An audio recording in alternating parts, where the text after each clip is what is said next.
होने से बताना मुझे। हाँ है सर, होएगा सर।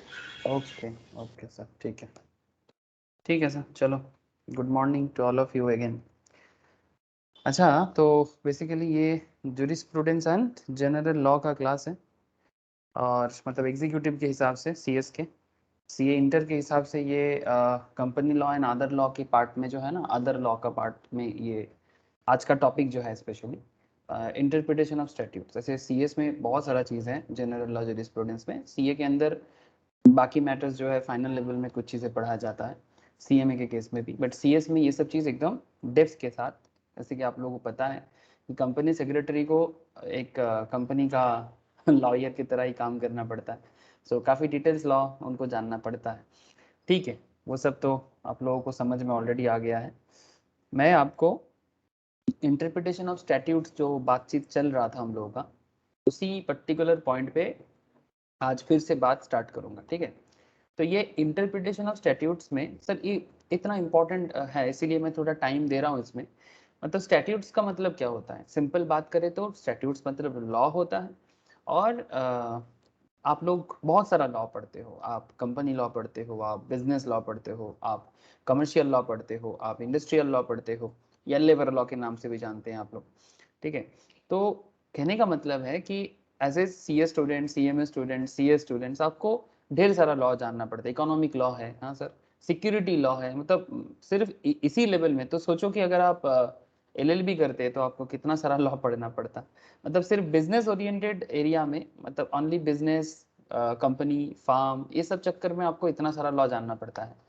लेकिन अगर आप एलएलबी होते तो आपको और कितना सारा लॉ जानना पड़ता।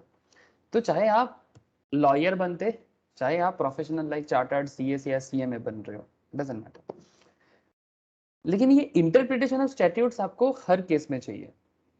मतलब लॉ को इंटरप्रेट करने का क्या कॉन्सेप्ट है, लॉ क्या बताते हैं, ऑब्वियसली लॉजिकल वे में सोचना, कुछ कॉमन सेंस भी लगा सकते हैं आप। ठीक है, प्रॉपर वे में इंटरप्रेट करना, ताकि लॉ का जो मेन पर्पस है वो पर्पस हमेशा फुलफिल हो। तो आज मैं आपको ये टॉपिक आप लोग ऑलरेडी मैं बता चुका हूँ आप लोगों को प्रीवियस लेक्चर्स वगैरह में। तो सर आज कुछ और भी बचा कुछ एरिया है, कुछ इंपॉर्टेंट है एरिया, तो वो मुझे बात करना है आपसे। जैसे कि कुछ लातिन फ्रेज भी आप लोगों ने देखा था, हाँ सर, लैटिन फ्रेज आप लोगों ने देखा जहाँ पर बातचीत चल रहा है। ठीक है, तो मैं आपको स्क्रीन शेयर करके चलो आगे बात करता हूँ। ऐसे आज बहुत इंटरेस्टिंग कुछ रूल पढ़ना है सर, इसको हेडेंस केस या मिसचीफ रूल के नाम से जाना जाता है। हेडेंस केस या मिसचीफ रूल बहुत ही इंपॉर्टेंट एक रूल के अंदर आता है सर। ठीक है, ये हेडेंस केस क्या है, हेड ऑन केस या मिसचीफ रूल क्या है, मैं आपके साथ बात करूंगा।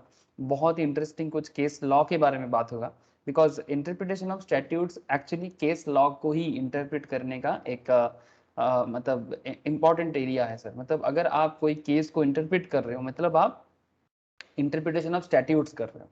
जब आपके सामने अलग अलग केस आएगा तो उस केस को, जैसे एक जज को सोचो ना, जो सुप्रीम कोर्ट में, हाई कोर्ट में या जज कोर्ट में जज बनते हैं, उनके सामने क्या होता है, अलग अलग वकील जो होते हैं, लॉयर्स जो होते हैं, वो अपने क्लाइंट के बिहाफ में जाते हैं और किसी पर्टिकुलर मैटर पे कुछ जो भी केस होता है अगेंस्ट में, फेवर में, एक डिस्कशन चलता है। फिर जज को जाके क्या करना पड़ता है, उनको डिसीजन लेना पड़ता है। तो जब वो डिसीजन लेते हैं, वो फैक्ट्स को देखते हैं, स्टैट्यूट्स उस रिगार्डिंग जो प्रोविजंस लॉ में हैं उसको देखते हैं, और फिर जाके अपना जजमेंट सुनाते हैं। तो कहना बहुत आसान होता है, बट रियल में एक जजमेंट सुनाना काफ़ी मतलब नॉलेज, काफ़ी सारा कॉन्सेप्ट देखना पड़ता है, इंसानियत देखना पड़ता है ऑब्वियसली। ठीक है, उसका लॉजिक देखना पड़ता है, समाज के ऊपर उसका प्रभाव देखना पड़ता है, बहुत सारा चीज़। रिसेंट फैक्ट्स में अगर आप लोग देखोगे, ये जैसे आप लोगों ने शायद देखा होगा, ये अपना Karnataka high court, Karnataka high court ने हिजाब के केस में क्या रूल लाया, आप लोगों के पास खबर है, क्या क्या डिसीजन लाया उन लोगों ने, किसके पास खबर है? में हिजाब नहीं होगा। कॉलेज में हिजाब बेसिकली बैन ही रखा है ना। हाँ, हाँ, और क्या लॉजिक दिया इसमें, कोर्ट ने क्या लॉजिक दिया, क्या क्या स्टैट्यूट बताया कोर्ट ने, बोलो, क्या खबर है आप लोगों के पास, सर किसी के पूरा पास? तो नहीं पढ़ा। पूरा नहीं पढ़ा? सर कोर्ट ने ये ऐसे नहीं, मतलब मन मर्जी थोड़ी है कोई पॉलिटिकल इफेक्ट थोड़ी है, कुछ नहीं है ऐसा। ये सब लॉयर्स एंड जजेस का काम है। जैसे कर्नाटका हाईकोर्ट ने बताया कि कॉलेज, स्कूल कॉलेज में हिजाब बैन रहेगा। इसके पीछे उन्होंने बहुत अच्छा एक्सप्लेनेशन दिया। ऐसे सबके मन में अलग अलग चल रहा था, सर ये हिजाब को लेके, पोशाक को लेके इतना सारा बात क्यों, ठीक है। तो कॉलेज ने, कोर्ट ने इस मैटर पे जो राय दिया और उसके पीछे जो इंटरप्रिटेशन दिया, वो आप सोचो। उन्होंने बताया कि पहला बात, मतलब एज पर इस्लामिक जो रिलीजियस किताबें हैं वो सबको उनको पढ़ना पड़ता है, ठीक है, क्योंकि तभी जाके इस्लामिक लॉ नहीं जानेंगे तो फिर आप डिसीजन भी नहीं सुना सकते।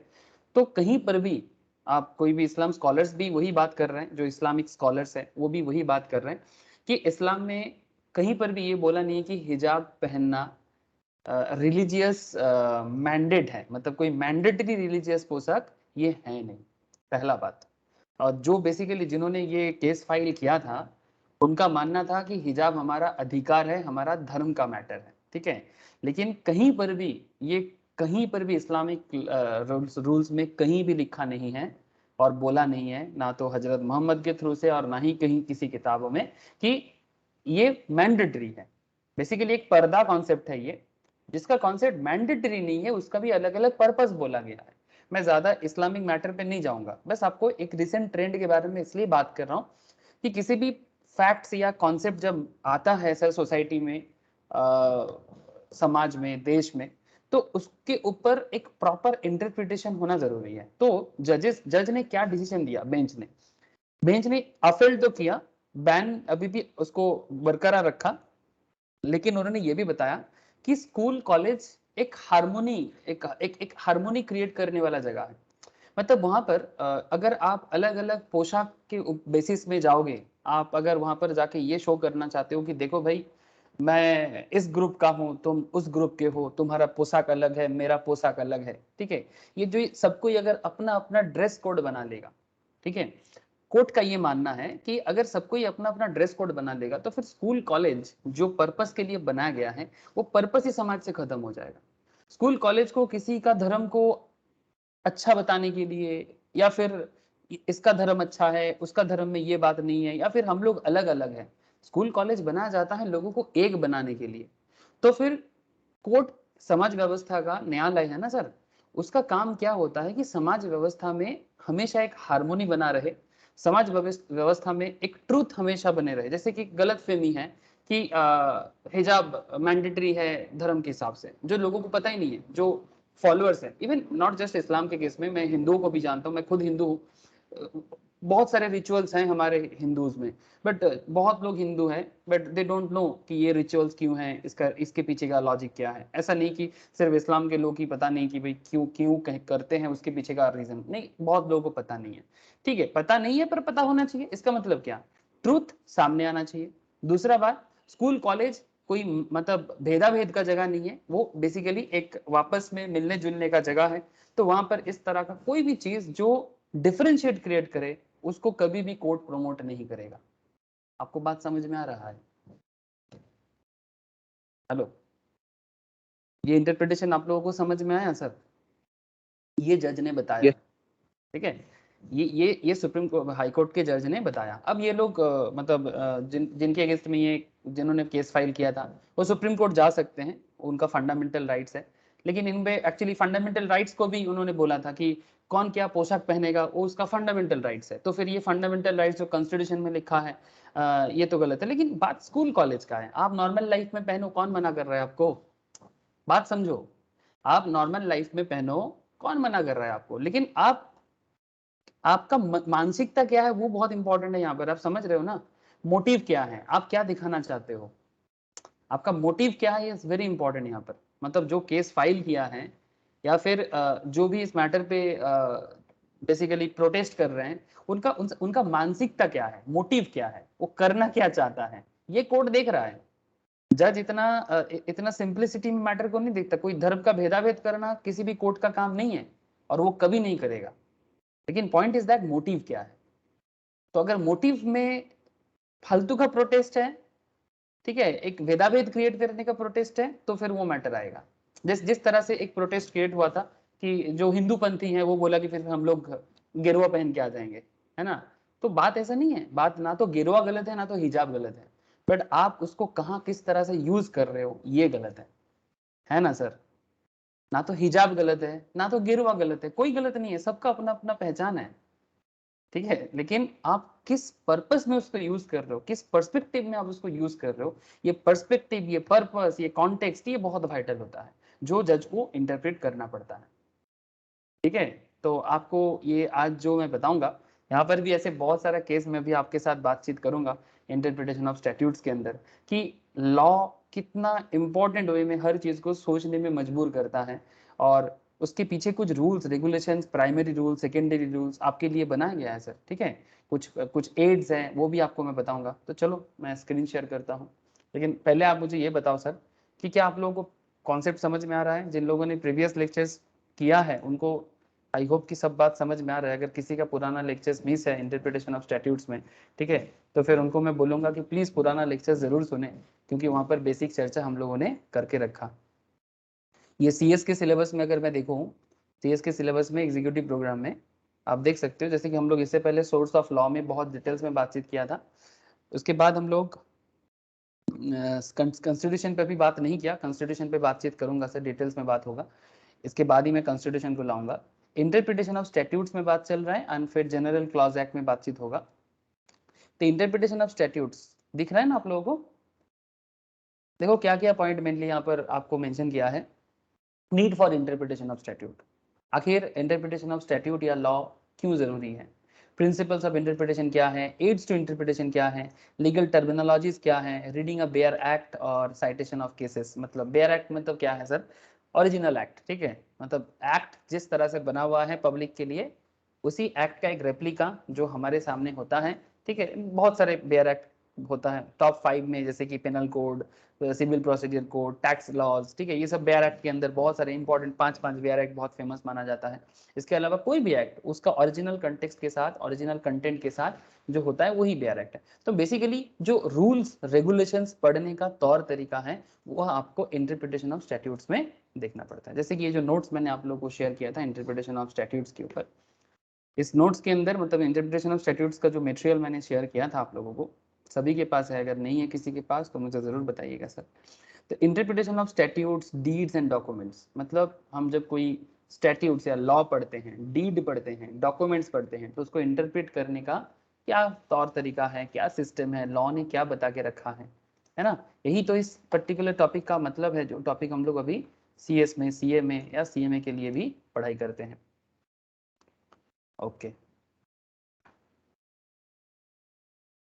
आगे देखते हैं। तो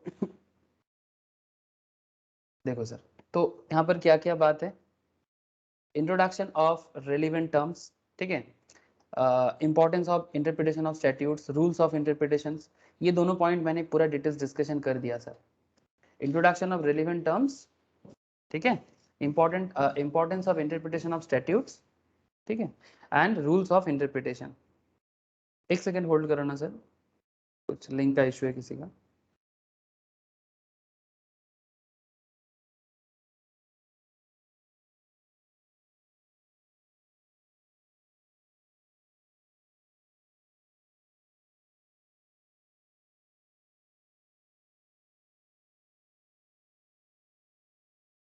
एक सेकेंड होल्ड करो सर।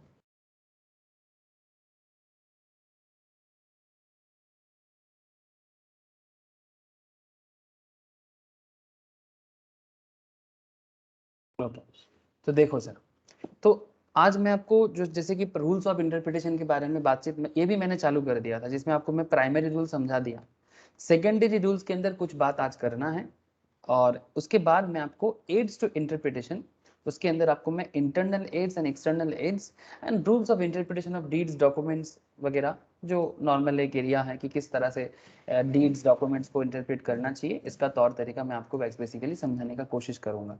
ठीक है, तो पहले आज सेकेंडरी रूल में जो बात चल रहा है उसमें बात करें। ठीक है, ये सब हो गया था सर कि कैसे होता स्टैट्यूट क्या होता है, interpretation of statutes deeds and documents क्या होता है, स्टैट्यूट को किस तरह से पढ़ना चाहिए, डॉक्यूमेंट क्या होता है, डॉक्यूमेंट में कितना एलिमेंट होता है, इंस्ट्रूमेंट क्या है, डीड क्या है, इंटरप्रिटेशन क्या है, उसका इंपॉर्टेंस क्या है, इंटरप्रिटेशन का क्लासिफिकेशंस क्या है, बता दिया सर, बता दिया, पहले ही हो गया, प्रीवियस लेक्चर्स में हम लोगों ने किया। अच्छा, why do we need interpretation हुआ है सर, ठीक है, भूलना नहीं है। एब्सोल्यूटा, एब्सोल्यूटा ये सब लैटिन फ्रेज है सर, ठीक है, जो इंग्लिश लॉ में बहुत यूज हुआ है। मैं रीजन भी आपको बताया, कहानी बता के, मतलब ओरिजिनल रीजन बताया कि क्यों लैटिन फ्रेज इतना यूज होता है इंग्लिश लॉ में। एब्सोल्यूटा सेंटेंटिया एक्सपोजिटर नॉन इंडिजेट से, ठीक है, meaning clear words need no explanation, याद है ना सर? हाँ, क्लियर वर्ड्स का कोई एक्सप्लेनेशन का जरूरत नहीं है। ठीक है, तो लॉ अगर क्लियरली लिखा है तो उसको व्याख्या करने का या एक्सप्लेन करने का कोई जरूरत नहीं है। ऐसे और भी चीजें हम लोगों ने यहाँ पर देखा। फिर हम लोग रूल्स ऑफ इंटरप्रिटेशन के अंदर प्राइमरी रूल्स, ठीक है, एंड सेकेंडरी रूल्स, ठीक है। तो आज मैं आपको प्राइमरी रूल्स के अंदर कुछ बातें, जैसे कि रूल ऑफ लिटरल कंस्ट्रक्शन, जो लिटरली लिखा हुआ है उसको कैसे पढ़ना चाहिए मैं बता दिया था। रूल ऑफ रीजनेबल कंस्ट्रक्शन में भी बात हुआ था, हार्मोनियस कंस्ट्रक्शन में भी बात हुआ था। आज मैं आपको रूल इन हेडन्स केस और मिसचिप रूल बताऊंगा, बेनिफिशियल कंस्ट्रक्शन बताऊंगा, एक्सेप्शनल कंस्ट्रक्शन बताऊंगा एंड एजिस्डेंस जेनरिस बताऊंगा। ठीक है, ये 4-5 रूल प्राइमरी लेवल में बात करना है आपसे। एंड सेकेंडरी रूल्स के अंदर doctrine of noscitur sociis and doctrine of contemporanea expositio. ठीक है सर, डोंट वरी, ठीक है, ये वर्ड से इतना घबराने का जरूरत नहीं है। ठीक है, आपको धीरे धीरे सारा चीज समझ में आ जाएगा। तो प्राइमरी रूल्स पे चलो मैं आपको लेकर चलता हूँ हेड-ऑन केस और मिसचिफ रूल की तरफ। ठीक है, समझ में आ गया सर? याद आ गया ना? यही सब हो रहा था कि नहीं? अरे बताओ सर। Yes sir. कैसा ये सब सब्जेक्ट टू की यूज करते हैं हम लोग लॉ के अंदर, बहुत बार आप लोग देखोगे, चाहे टैक्स लॉज पढ़ो, कंपनी लॉ पढ़ो, सब्जेक्ट टू वर्ड्स बहुत बार यूज होता है। ठीक है, ठीक है, जनरली या स्पेशल ईवर्स, नॉन डेरोगेंट। ठीक है, ठीक है, ये मतलब बेसिकली जो स्पेशलाइज्ड वे में बोला गया है, ये बहुत बार यहाँ पर मैंने आप लोगों को लास्ट दिन बताया था रूल ऑफ हार्मोनियस कंस्ट्रक्शंस के बारे में। ठीक है, कि रूल ऑफ हार्मोनियस कंस्ट्रक्शंस क्यों बना जाता है, केस लॉ भी एक बोला था आपको, New India Sugar Mills versus commissioner of sales tax. तो ऐसे बहुत सारा तक था। Specific rule will override a general rule, अगर कोई स्पेसिफिक रूल किसी मैटर पे बन जाता है वो जनरल रूल को ऑटोमेटिकली ओवरराइड कर देता है। ठीक है, जनरली या स्पेशली बस नॉन डेरोगेंट। ठीक है, सो ये लैटिन है और ये इंग्लिश है, simple English. Specific rule override a general rule, ये हार्मोनियस कंस्ट्रक्शन का कॉन्सेप्ट था। ठीक है, तो ये सब मैं लास्ट वीक बताया था और लास्ट वीक को मैं बार बार बताऊंगा नहीं। चलो आगे बढ़ते हैं।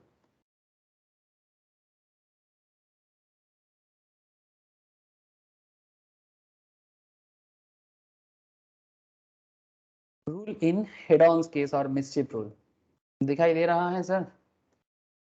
ये एक तरह का प्राइमरी रूल है इंटरप्रिटेशन करने का। ठीक है, किसी भी लॉ को इंटरप्रेट करने का ये भी एक प्राइमरी रूल है। ठीक है, तो जैसे कि आपको मैं क्या दिखाया, इंटरप्रिटेशन और कंस्ट्रक्शन, कोई भी रूल को इंटरप्रेट करने का या कंस्ट्रक्ट करने का प्राइमरी रूल होते हैं, सेकेंडरी रूल होते हैं। तो प्राइमरी रूल के अंदर 3-4 बता देता और कुछ 3-4 बाकी है। तो जैसे कि आज मैं आपको हेड ऑन केस और मिसचिफ रूल बताने जा रहा हूँ, तो आई होप आपको समझ में आ रही है कि आप क्या रूल पढ़ने जा रहे हो, कि रूल्स को इंटरप्रेट करने का तरीका, उसमें हेड ऑन केस या मिसचिफ रूल क्या है आप समझो। ए सबको समझ में आ रहा है रे? बताइए ना, हेलो, बताओ सर एक बार। ओके सर, बस कारा भरते रहना तो क्या होगा, कनेक्टेड रहते हैं, ऐसे लगता है कि चलो भाई कनेक्टेड है, नहीं है। अच्छा, तो rule in head on case और मिसचिफ रूल क्या है रूल, पहले रूल को पढ़ते हैं, उसके बाद इसका ओरिजिनल केस में भी जाएंगे, इस रूल का ओरिजिनल केस में जाएंगे, ये ओरिजिनल केस है। ठीक है, इस केस को भी एक बार पढ़ लेंगे। ठीक है, इंग्लैंड का केस है। ठीक है, हेड ऑन केस आप लोग तो जानते ही हो कि जो भी रूल वगैरह बना है ये सब इंग्लैंड से काफ़ी ज़्यादा प्रभावित होकर बना हुआ है। और क्योंकि इंडिया 47 से पहले हम लोग ब्रिटिश का गुलाम थे, है ना, मानना पड़ेगा, बात जो सही है वो तो है। तो ब्रिटिश ने जो भी रूल्स रेगुलेशंस इंग्लैंड में बनाता था उसका भी कुछ चीज़ें हम लोग हैं यहाँ पर भी, काफ़ी सारा चीज़ यहाँ पर भी बनाए रखा था, ठीक है। तो वो सब कुछ रूल्स रेगुलेशंस हम लोग ब्रिटिश से भी लिए हैं, सीखे भी हैं कुछ बहुत सारी चीज़ें, तो ठीक है, तो जो भी सीखे हैं उसी को अभी पढ़ना पड़ेगा। ओके चलो पढ़ते हैं ना। तो sir rules in head-on case और मिस्चीफ रूल है क्या, पहले रूल को पढ़े, उसके बाद मैं आपको एग्जांपल्स बताऊंगा। सर बोलते हैं कि where the language used in a statute, किसी भी लॉ में या स्टैट्यूट में जो भी लैंग्वेज यूज होता है is capable of more than one interpretation, उस लॉ को इंटरप्रेट करने का एक से ज्यादा इंटरप्रिटेशन हो सकता है। Statute is capable of more than one interpretation. The most firmly established rule for construction is the principle laid down in head-on case. मतलब ये जो एक से ज्यादा इंटरप्रिटेशन एक लॉ के अंदर, ठीक है, ये इंटरप्रिटेशन एक्चुअली फर्स्ट टाइम देखा गया था हेड-ऑन केस में। ऐसे और भी केस होंगे बट हेड-ऑन केस एक लैंडमार्क केस बन गया था, ठीक है। तो उसके बाद से ये केस इंग्लैंड ने क्या है ना, इन लोगों का एक चीज बहुत अच्छा है, सब चीज को कॉपी करके रखा है।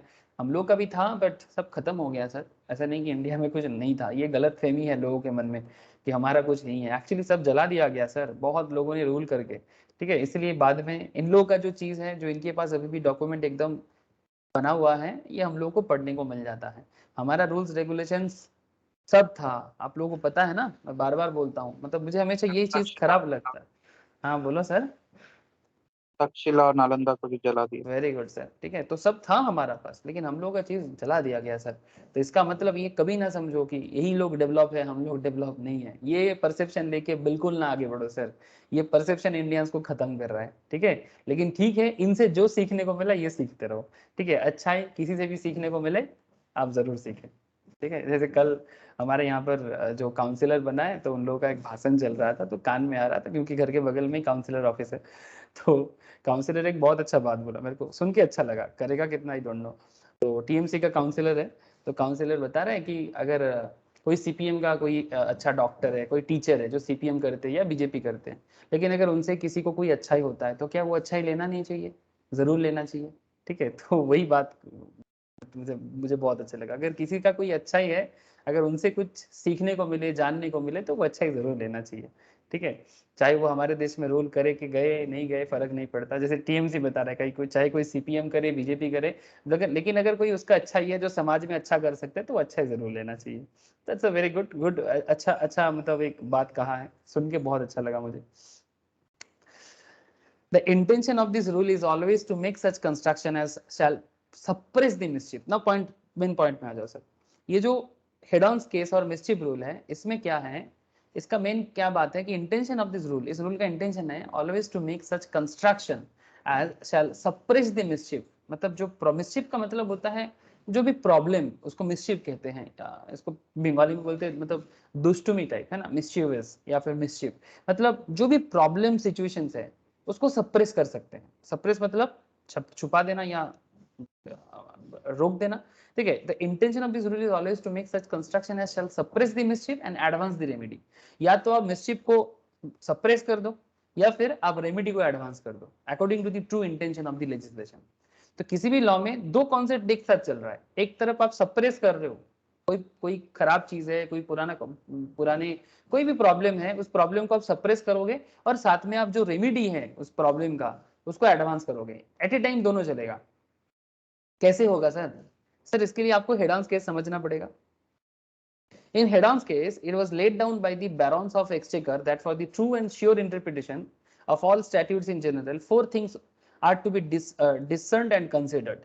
चार चीजें किसी भी लॉ के केस में आपको जानना चाहिए, ठीक है। किसी भी केस में इंटरप्रिटेशन करने से पहले आप चार मैटर जरूर जाने। सर ध्यान से सुनिए, मैं आपको कुछ रियल केस बताऊंगा, आपको तीन चार एग्जांपल मतलब कि रियल केस बताऊंगा, आपको क्लैरिटी हो जाएगा। लेकिन एक बार आप समझे कि ये हेड ऑन केस में क्या क्या चार पॉइंट सामने निकल के आया था, कि क्या क्या चार सवाल आपको इंटरप्रिटेशन ऑफ स्टैट्यूट्स के लिए करना चाहिए। What was the law before making of the act, कोई भी न्यू रूल आने से पहले क्या रूल था, चाहे कोई भी लॉ ले सकते हो, जैसे फार्म लॉ जो हमारे देश में लाने का कोशिश किया गया, उसको फिर से रिपील के लिए लिया गया है, मतलब बेसिकली पास नहीं करा, मतलब हो पाया। ये रिसेंटली जो आपका इसको लेके, जो हिजाब को लेके एक केस लॉ बना है, ठीक है। जैसे 370 जो सेक्शन कश्मीर के केस में पुराना था उसको हटाया गया है, ठीक है। तो ऐसे बहुत सारा एक्ट डे बाई डे बन रहा है ना सर, न्यू लॉ बन रहा है, पुराना लॉ हट रहा है। तो कहने का मतलब ये है कि what was the law before the making of the act. अगर आज के डेट में कोई एक्ट कंस्ट्रक्ट हो रहा है तो इससे पहले क्या एक्ट था, या फिर उस पर्टिकुलर प्रॉब्लम के लिए क्या नियम हुआ करता था, ये जानना जरूरी है। दूसरा point, what was the defect, problem क्या है या मिसचीफ क्या है या हार्डशिप क्या है। हार्डशिप क्या है, मिसचीफ क्या है, डिफेक्ट क्या है, caused by the earlier law. Earlier law में क्या डिफेक्ट था जो प्रॉब्लम को सॉल्व नहीं कर पा रहा था, मिसचीफ क्या था, हार्डशिप क्या था जो प्रॉब्लम क्रिएट कर रहा था। दूसरा सवाल। तीसरा सवाल, how does the act of parliament seek to resolve और क्योर द मिसचीफ और डिफिशियंसी।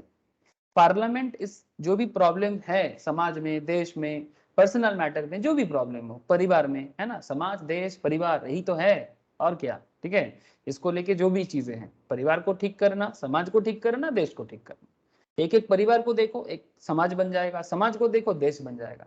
यही तो प्रॉब्लम सॉल्व करने का तरीका है। लेकिन प्रॉब्लम वेराइटीज हो सकता है ना सर, प्रॉब्लम वेराइटीज हो सकता है। तो how does the act of parliament seek to resolve और क्योर द मिसचीफ और डेफिशिएंसी, कैसे ठीक करेगा। Third question. फोर्थ क्वेश्चन क्या है, what are the true reasons for the remedy. Remedy का ट्रू रीजन क्या है, जो इंटरप्रेट करने से पहले समझना चाहिए, है ना। तो एंड देन कोर्ट्स शैल, अब क्या बात कर रहा है, and the court shall make such construction as will suppress the mischief, mischief को सप्रेस कर सकते हैं, एंड एडवांस द रेमेडी, या फिर प्रॉब्लम जो है उसको रेमेडी को एडवांस कर सकते हैं, एंड सप्रेस द सबल invention and evasion of for continuance of the मिसचिफ। कुछ ऐसा करे ताकि मिसचिफ जो हो रहा है वो बार बार ना हो, इवेट करे उसको, मिसचिफ को या प्रॉब्लम को इवेट करने का एक प्रॉपर इन्वेंशन हो। तो कहने का मतलब है अगर हेड ऑन केस यूज करना है, हेड ऑन केस का ये 4 पॉइंट है ना, बहुत इंपॉर्टेंट पॉइंट है सर, ये क्वेश्चन भी पूछते हैं, इतना इंपॉर्टेंट है कि ये जो 4 पॉइंट सामने आ जाता है जो कोर्ट डिसाइड करते हैं बिफोर इंटरप्रिटेशन ऑफ स्टैट्यूट्स, ये हेड ऑन केस से ही बाहर निकल के आया। So applying head on case, court will be bound to look at the state of the law. State of the law क्या है, at the time of passing of the enactment, and not only as it then stood but under previous statutes too। मतलब पहले क्या था, उससे पहले क्या था, सारा चीज देखना पड़ता है। इंडिया में बहुत सारा केस बना है, ठीक है। मैं आपको हेड ऑन केस में लेके चलता हूँ, 1584 का केस है, चलो देखते हैं थोड़ा। यहाँ पर भी एक एग्जांपल दिया है, ये हेड ऑन केस नहीं है बट हेड ऑन केस से ही, मतलब हेड ऑन केस का ही एक एप्लीकेशन ही दिया है, ठीक है। ये भी मैं आपको बताता हूँ, ठीक है, ये भी मैं बताता हूँ। और एक दो तीन स्टोरी बताऊंगा, स्टोरी मतलब रियल केस बताऊंगा। चलो पहले हेड ऑन का देख लेते हैं कि सर हेड ऑन का रियल केस क्या था। 1584 का केस दिख रहा है आप लोगों को, मैं विकिपीडिया सोर्स यूज कर रहा हूँ, कोई बात नहीं, आप कोई भी सोर्स यूज कर सकते हो, इतना फेमस है कि विकिपीडिया में है इसका डिटेल्स। क्या आप लोगों को दिखाई दे रहा है sir?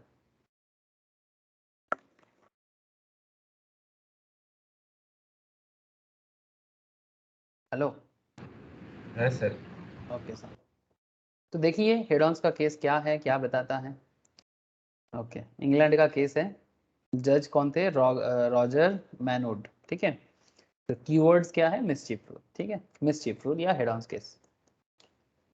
Sir, Hedon's case is considered a landmark case as it was the first case to use what would come to be called mischief rule for statutory interpretation. The mischief rule is more flexible than the golden or literal rule जो हम लोगों ने पहले पढ़ा, literal rule के बारे में पढ़ के आया ना प्राइमरी के अंदर, इससे पहले हम लोग वही सब पढ़े थे sir. In that of the mischief rule requires judges to look over 4 tasks to ensure that gaps within the law are covered। जो आपको मैं अभी सुनाया 4 टास्क है ना सर, जो लॉ को बनाते हैं। मिसचीफ रूल या हेड ऑन रूल यूज करने से पहले आपके सामने 4 टास्क आता है, ये 4 सवाल आप जरूर करें। What was the law before making of the act, act बनाने से पहले का लॉ क्या था। What was the defect, mischief, hardship caused by the earlier law. How does the act of parliament seek to resolve or cure the mischief or deficiency, and what are the 2 reasons for the remedy। ठीक है, तो ये 4 सवाल आप जरूर करें। Now fact देख लेते हैं, सर फैक्ट क्या था, चलो देखते हैं। Sir this is a construction of lease life estates and statutes. एक पुराना केस है, इंग्लैंड का पुराना नियम है, थोड़ा कुछ वर्ड्स आपको ओल्ड काइंड ऑफ वर्ड्स दिखेगा, बट मैं आपको उसको इंटरप्रेट भी कर दूंगा। अभी विकिपीडिया में सारा डिटेल्स मिल जाएगा इसका इतिहास। तो सर केस है ओटरी कॉलेज का, ठीक है सर। ओटरी एक जगह है इंग्लैंड में, ठीक है, आप यहाँ पर जाके देख सकते हो।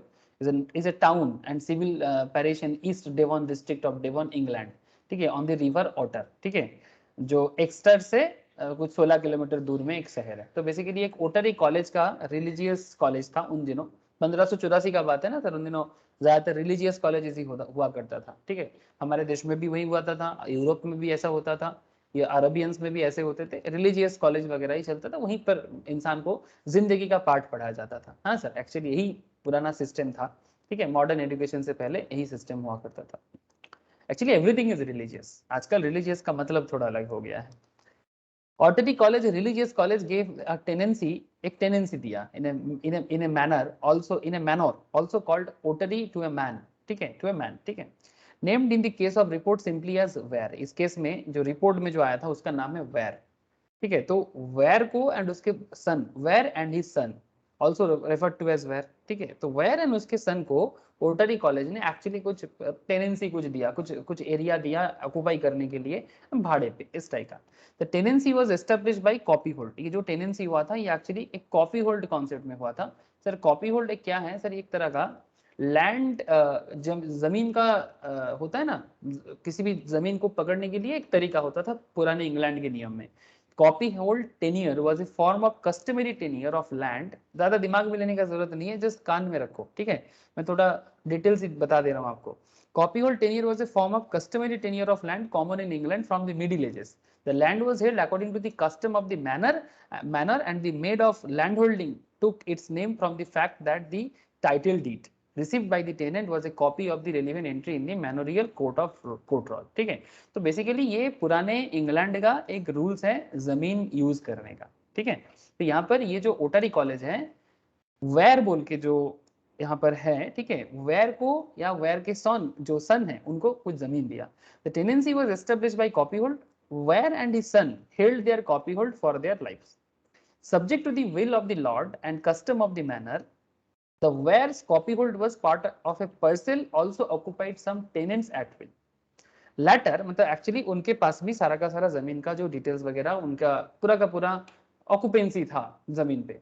Letter the college lease the same person. बाद में क्या हुआ, वही जमीन को पर्सिल किया टू अनदर मैन, इनका नाम है हेड ऑन। पहले जो वेयर के नाम पे था उस वैसा ही जमीन दूसरे टाइप ऑफ किसी के नाम पे कॉपी होल्ड के हिसाब से हेड ऑन को भी दिया गया।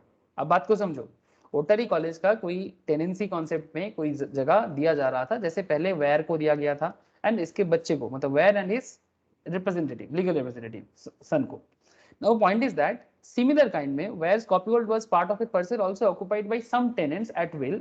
later the college leased the same parcel to another man। मतलब वही सिमिलर काइंड ऑफ जमीन parcel करके हेडन के नाम पे भी किया जा रहा है for a period of 80 years in return for rents। बदले में वो रेंट देगा equal to the traditional rent for the components of the parcel। उन दिनों जो कॉन्सेप्ट था 80 साल के लिए। लेकिन इसमें एक खेल हो गया। खेल क्या हो गया, रूल्स में बदलाव आ गया। Point to be noted sir, ये केस मैं आपको बता रहा हूं 1584 का, ठीक है ना। अब खेल क्या हुआ देखो, लेस देन ईयर, एक साल भी नहीं हुआ, after the parcel had been lease to Heydon, जैसे ही वो जमीन का पर्सल हेड ऑन को मिला, पार्लियामेंट ने इनेक्ट किया। क्या इनेक्ट किया, suppression of religious house act. मतलब ये जो इंग्लैंड का रूल्स था उन दिनों 1535 का रूल था। रूल ये था suppression of religious houses act, suppression of religious houses act. ये एक्ट 1535 में बना था और उसी हिसाब से ये रिलीजियस हाउस वेयर के बच्चे को और हेडन को भी दिया गया है। The statute had the effect of dissolving many religious colleges। इसमें बहुत सारे मतलब रिलीजियस कॉलेज को डिसॉल्व किया जा रहा था, ठीक है, इंक्लूडिंग ऑटरी कॉलेज। मतलब बहुत सारे रिलीजियस कॉलेज को डिसॉल्व करके 1584 में गवर्नमेंट ले रहा था। सिंपल बात है, डिसॉल्व करके रिलीजियस कॉलेज जो डिसॉल्व हो रहा था उसमें ऑटरी कॉलेज भी था, which lost its lands and rents to Henry VIII। मतलब जो भी उनका रेंट वगैरह था वो भी उनका जा रहा था, जो इस केस में इतिहास में था। However, a provision in act kept in force, but एक रूल्स रख दिया गया था for a term of life, for a term of life किसके लिए? Any grants that had been made more than a year before the enactment of the statute. अगर ये जो न्यू रूल बना था ना 1584 में हेडॉन्स केस में, इस रूल को लाने से पहले सप्रेशन रिलीजियस हाउसेस एक्ट था। इस एक्ट के हिसाब से अगर देखा जाए क्या बोला जा रहा है, however a provision in kept action in force for a term of life any grant that had been made more than a year before the enactment of the statute।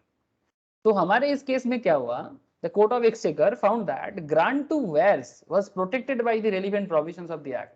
मतलब वेयर एंड वेयर के बच्चे को where and उसके सन को जो lease मिला था वो ठीक है, वो अभी रहेगा, ठीक है। लेकिन 1 साल से कम टाइम पे जिनको लीज मिला है इस न्यू एक्ट आने से पहले, जैसे कि हमारे केस में हेडॉन को लीज मिला लेस देन ईयर, है ना, तो ये हेडॉन को जो लीज मिला ये वॉइड हो जाएगा, लीज टू हेडॉन वाज वॉइड। लेकिन ऐसा बात नहीं है कि पूरा केस ही वॉइड हो गया। न्यू लॉ आने से पुराना लॉ टोटल में एकदम बिल्कुल से गायब नहीं हो जाता, ठीक है। अगर कोई भी, जैसे कि पुराने केस में सप्रेशन रिलीजियस हाउस एक्ट के हिसाब से, पुराने एक्ट के हिसाब से जो भी 1 साल या उससे ज्यादा टाइम से पहले उनको कोई ग्रांट हुआ था, कोई लीज दिया गया था, जैसे कि वेयर एंड सन के केस में हुआ है, उनको ओटरी कॉलेज की तरफ से जो जमीन मिला था रेंट में वो उनका सही है। लेकिन हेडॉन को जो जमीन बाद में मिला, हेडॉन का जमीन का जो मिला वो वॉइड हो जाएगा, बिकॉज न्यू एक्ट आने के बाद इसको डिसॉल्व किया जा रहा है। ये मतलब रिलीजियस कॉलेज का जो जमीन का कॉन्सेप्ट है इसको डिसॉल्व किया जा रहा है। तो उसके बाद से क्या हुआ, एक्चुअली ये मिसचिफ रूल हो गया, मतलब प्रॉब्लम को सप्रेस भी किया गया एक तरफ से ताकि फर्दर इस तरह का प्रॉब्लम और ना हो, लेकिन न्यू रूल में जो आएगा उनको भी देखा गया, मतलब न्यू रूल को भी लाया गया और पुराने को भी थोड़ा बहुत एडजस्ट करके सप्रेस करके रखा गया, मिसचिफ को सप्रेस करके रखा गया। हेड ऑन क्लेम नहीं कर सकता। आपको बात समझ में आ रहा है सर? ये एक्चुअल केस था, ये जो मैं आपको अभी बताया, ये हेड ऑन केस, ये मिसचिफ रूल या हेड ऑन रूल के नाम से जाना जाता है, ठीक है। ये एक्चुअल घटना था। बोलो सर, आपको समझ में आया कि नहीं आया ये केस? हेलो, मैं और भी केस बताऊंगा, लेकिन क्या ये केस समझ में आया? ये प्लीज मुझे एक बार बताओ। हाँ, किसी को नहीं आया क्या समझ में? सिंपल कहानी है। ओके चलो, एक आपको दूसरा केस बताता हूँ, मतलब ताकि आपको ये मिसचिफ रूल थोड़ा क्लैरिटी आ जाए, ठीक है। ये मैं ओरिजिनल पहले बताया, एक बार पूछे दो ना। हाँ ठीक है, और एक बार समझा देते हैं, कोई बात नहीं। लेकिन अभी हेड ऑन केस को नहीं बताऊंगा, अब मैं आपको हेड ऑन केस का एक दूसरा एग्जांपल लेता हूँ, फिर आपको हेड ऑन केस का सिंपल बात है। पुराने ओटरी कॉलेज का जमीन पुराने जमाने में 1535 के एक्ट के हिसाब से इंग्लैंड का suppression of religious house act के तहत जिनको भी जमीन मिला था पुराने दिनों में, जैसे कि वेयर एंड उसके सन को मिला है हमारे केस में, तो इनके पास जो जमीन कॉलेज ने दिया था, Ware and his son also referred to as Ware, ठीक है। अब वेयर का बच्चा कौन होगा, वेयर ही होगा। इनका जो जमीन है टेनेंसी, इनका टेनेंसी में कोई प्रॉब्लम नहीं है, ठीक है, बिकॉज ये काफी पुराने दिनों से है। लेकिन रिसेंटली ये जो न्यू एक्ट 1584 में जो ईस्टर टर्म में जो न्यू एक्ट आया, इसमें 1 साल से कम टाइम में जिनको भी जमीन ओटरी कॉलेज वगैरह ने दिया है, ठीक है, ये जमीन जैसे हेडन को भी मिला था, इनके हाथ में वॉइड हो जाएगा, बिकॉज न्यू लॉ और किसी भी तरह का जमीन मतलब देने का, टेनेंसी देने का रिलीजियस कॉलेज को परमिशन नहीं देता। ये एक्चुअली एक कहानी है, मतलब कहानी मतलब उन दिनों का एक कॉन्सेप्ट है जो इंग्लैंड के केस में हुआ था। अब यही चीज आपको मैं थोड़ा इंडियन कॉन्सेप्ट में बताऊं सर? चलो मैं आपको बताता हूँ सर। ये एक्ट के बारे में थोड़ा सा मैच्योर बात है, ठीक है, लेकिन आप लोग सब बड़े हो गए, मैं आपको आराम से बता सकता हूँ। सुनो सर ध्यान से। सर हमारे देश में एक ये थोड़ा अलग एक्ट है, लेकिन इस एक्ट को मैं बस एग्जाम्पल के लिए यूज कर रहा हूँ। ये एक्ट का नाम है sir medical termination pregnancy act 1971, medical termination of pregnancy act 1971। Sir in simple कहा जाए तो ये बेसिकली, आप लोग एबॉर्शन समझते हो ना? हाँ सर, बताना सर, एकदम जेन्युइनली बताना, आप लोग एबॉर्शन समझते हो कि सब कोई नहीं? बोलो। बेसिकली जब अनवांटेड चाइल्ड हो जाते हैं, ठीक है, अनवांटेड चाइल्ड मतलब ऐसे तो नॉर्मल बात है ना, it's a very natural concept है ना, हर एक ह्यूमन बीइंग एनिमल्स के अंदर नॉर्मल है, लेकिन एनिमल का छोड़ देते हैं, ह्यूमन बीइंग्स के बारे में बात करते हैं। जब अनवांटेड चाइल्ड आ जाता है तो अनवांटेड चाइल्ड को आप कितने दिन के अंदर बेसिकली अबॉर्शन करके मतलब बेसिकली इस प्रॉब्लम, मतलब ये जो भी प्रॉब्लम क्रिएट होता है अनवांटेड है, तो उसको कितना दिन के अंदर आप बेसिकली एबोलिश कर सकते हो, something like that in simple, ठीक है, टर्मिनेट कर सकते हो। कहने का मतलब है जो रूल है सर, मैं आपको अब ज़्यादा अभी मेडिकल लॉ के अंदर नहीं जाऊंगा, बट इतना मैं आपको बताऊंगा कि नॉर्मल जो रूल है वो 9 वीक्स के अंदर अगर आप टर्मिनेट कर देते हो, ठीक है, अब आप एबॉर्शन कर लेते हो तो वो ठीक है, बट 9 वीक्स के नॉर्मली क्या होता है 20 वीक्स का 9 महीना लगता है सर नॉर्मली, है ना सर, 25 वीक्स कम से कम लगता है एक बच्चा मैच्योर होने में, है ना। नाउ पॉइंट इज दैट अगर कोई पहला 9 हफ्ता 9 वीक्स के अंदर अगर कोई एबोर्शन कर लेते हैं तो फिर वो ठीक है, लेकिन उसके बाद माँ के जान में खतरा आ जाता है, ठीक है। तो पुराना जो नियम था ये एबोर्शन के ऊपर, ये पुराना इंडिया में जो एबोर्शन रूल था उस फैमिली वेलफेयर के हिसाब से, पुराने एबोर्शन रूल के हिसाब से, पुराने एबोर्शन रूल के हिसाब से एक्चुअली 1870s का रूल था, उस रूल के हिसाब से एक्चुअली एबोर्शन को ही एक इलीगल माना जाता था कि आप एबोर्शन नहीं करा सकते, बिकॉज रिलीजियस बिलीफ का एक कॉन्सेप्ट था ना सर पुराने टाइम पे। उन दिनों का समाज सिस्टम कॉन्सेप्ट अलग था कि नहीं आप एबोर्शन नहीं करा सकते, बच्चा को अब नष्ट नहीं कर सकते, और रिलीजियस बिलीफ था उन दिनों के समाज सिस्टम से जरूरी था, ठीक है। बट आज के समाज सिस्टम के हिसाब से ये बात नहीं बनता है। तो पुराना जो रूल्स था उस रूल्स के हिसाब से आप नॉर्मली क्या कर सकते हो, बच्चा अबॉर्शन नहीं कर सकते, अबॉर्शन करना ही पाप माना जाता है। लेकिन अब सवाल ये उठता है कि अगर माँ के जान को खतरा है, मतलब एक्चुअली वो लोग भी पुराने सिस्टम क्या बताता भाई, खतरा है ये प्रोसेस अच्छा नहीं है, तो पुराना सिस्टम इस मैटर को बहुत ज्यादा एक रेस्पॉन्सिबिलिटीज और एक अलग ही कॉन्सेप्ट में देखता था, बिकॉज हम लोग मानते हैं कि सभी भगवान का एक कॉन्सेप्ट है। तो यस, मैं तो अभी भी मानता हूँ भगवान का कॉन्सेप्ट है, बट फिर भी जमाना थोड़ा सा चेंज हो गया है। लेकिन बाद में जो 1971 एक्ट आया, मेडिकल टर्मिनेशन प्रेगनेंसी एक्ट के नाम से लाया गया, ठीक है, मेडिकल टर्मिनेशन का न्यू अमेंडमेंट 2002 में आया है, ठीक है। तो इस तरह से फैमिली प्लानिंग के बेसिस में ये एक्चुअली फैमिली प्लानिंग का लॉ है। तो कहने का मतलब है बाद में इस लॉ में 1971 में जब इसको फिर से एक एनैक्टमेंट किया गया तो उसमें ये बताया गया कि यस 9 वीक्स के अंदर अगर कोई नॉन, अच्छा और क्या रूल था पुराने टाइम पे कि सिर्फ डॉक्टर ही, अगर कॉन्सेप्ट ऐसा था कि डॉक्टर ही एबॉर्शन कर सकते हैं, लेकिन नॉर्मल एबॉर्शन प्रोसेस तो हम लोग खुद भी कर लेते हैं सिंपल मेडिकल एडवाइस में, है ना। आप लोग अगर देखोगे नॉर्मल पिल्स के थ्रू से भी हो जाता है, अगर स्टार्टिंग पीरियड में होता है तो सिंपल सिंपल पिल्स देके जो एक्चुअली जो फेटस या जो भ्रूण बनता है उस भ्रूण को धीरे धीरे धीरे धीरे खत्म कर देते हैं और वो फिर यूरिनल प्रोसेस में वो पूरा डिस्चार्ज हो जाता है। ये कॉन्सेप्ट है सर। स्टार्टिंग स्टेज में जो भी बच्चा बन रहा है वो बच्चा तभी बना नहीं है, वो एकदम एकदम प्राइमरी स्टेज में आप 9 वीक्स के अंदर उसको पूरा का पूरा खत्म कर सकते हो और वो धीरे धीरे यूरिनल प्रोसेस में, लेकिन हाँ ये काफी अनहेल्दी होता है, लेकिन स्टार्टिंग में ये फिर भी बेयरेबल है, ठीक है।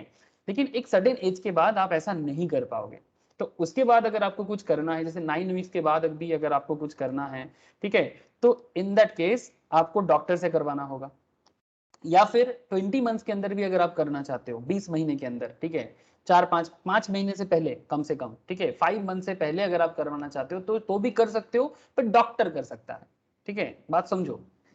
उसके बाद आप नहीं कर सकते। अगर उसके बाद भी कुछ प्रॉब्लम है, अगर आपको लगता है कि आप अबॉर्शन करना चाहते हो तो आपको कोर्ट का परमिशन चाहिए, आप नहीं कर पाओगे, ठीक है, आप बात समझो सर।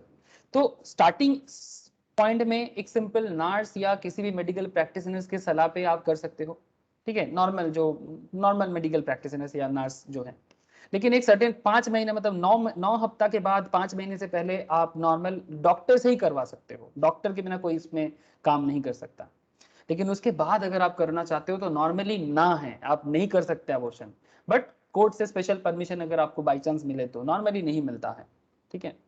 तो कहने का मतलब क्या है कि ये क्या चल रहा है सर, ये मिस्चिफ है, कुछ प्रॉब्लम है। अब प्रॉब्लम को पहले का लॉ क्या बोलता था कि भाई अब एबॉर्शन ही नहीं करा सकते, लेकिन अभी का लॉ क्या बोलता है, नहीं आप एबॉर्शन करा सकते हो but with such terms and conditions.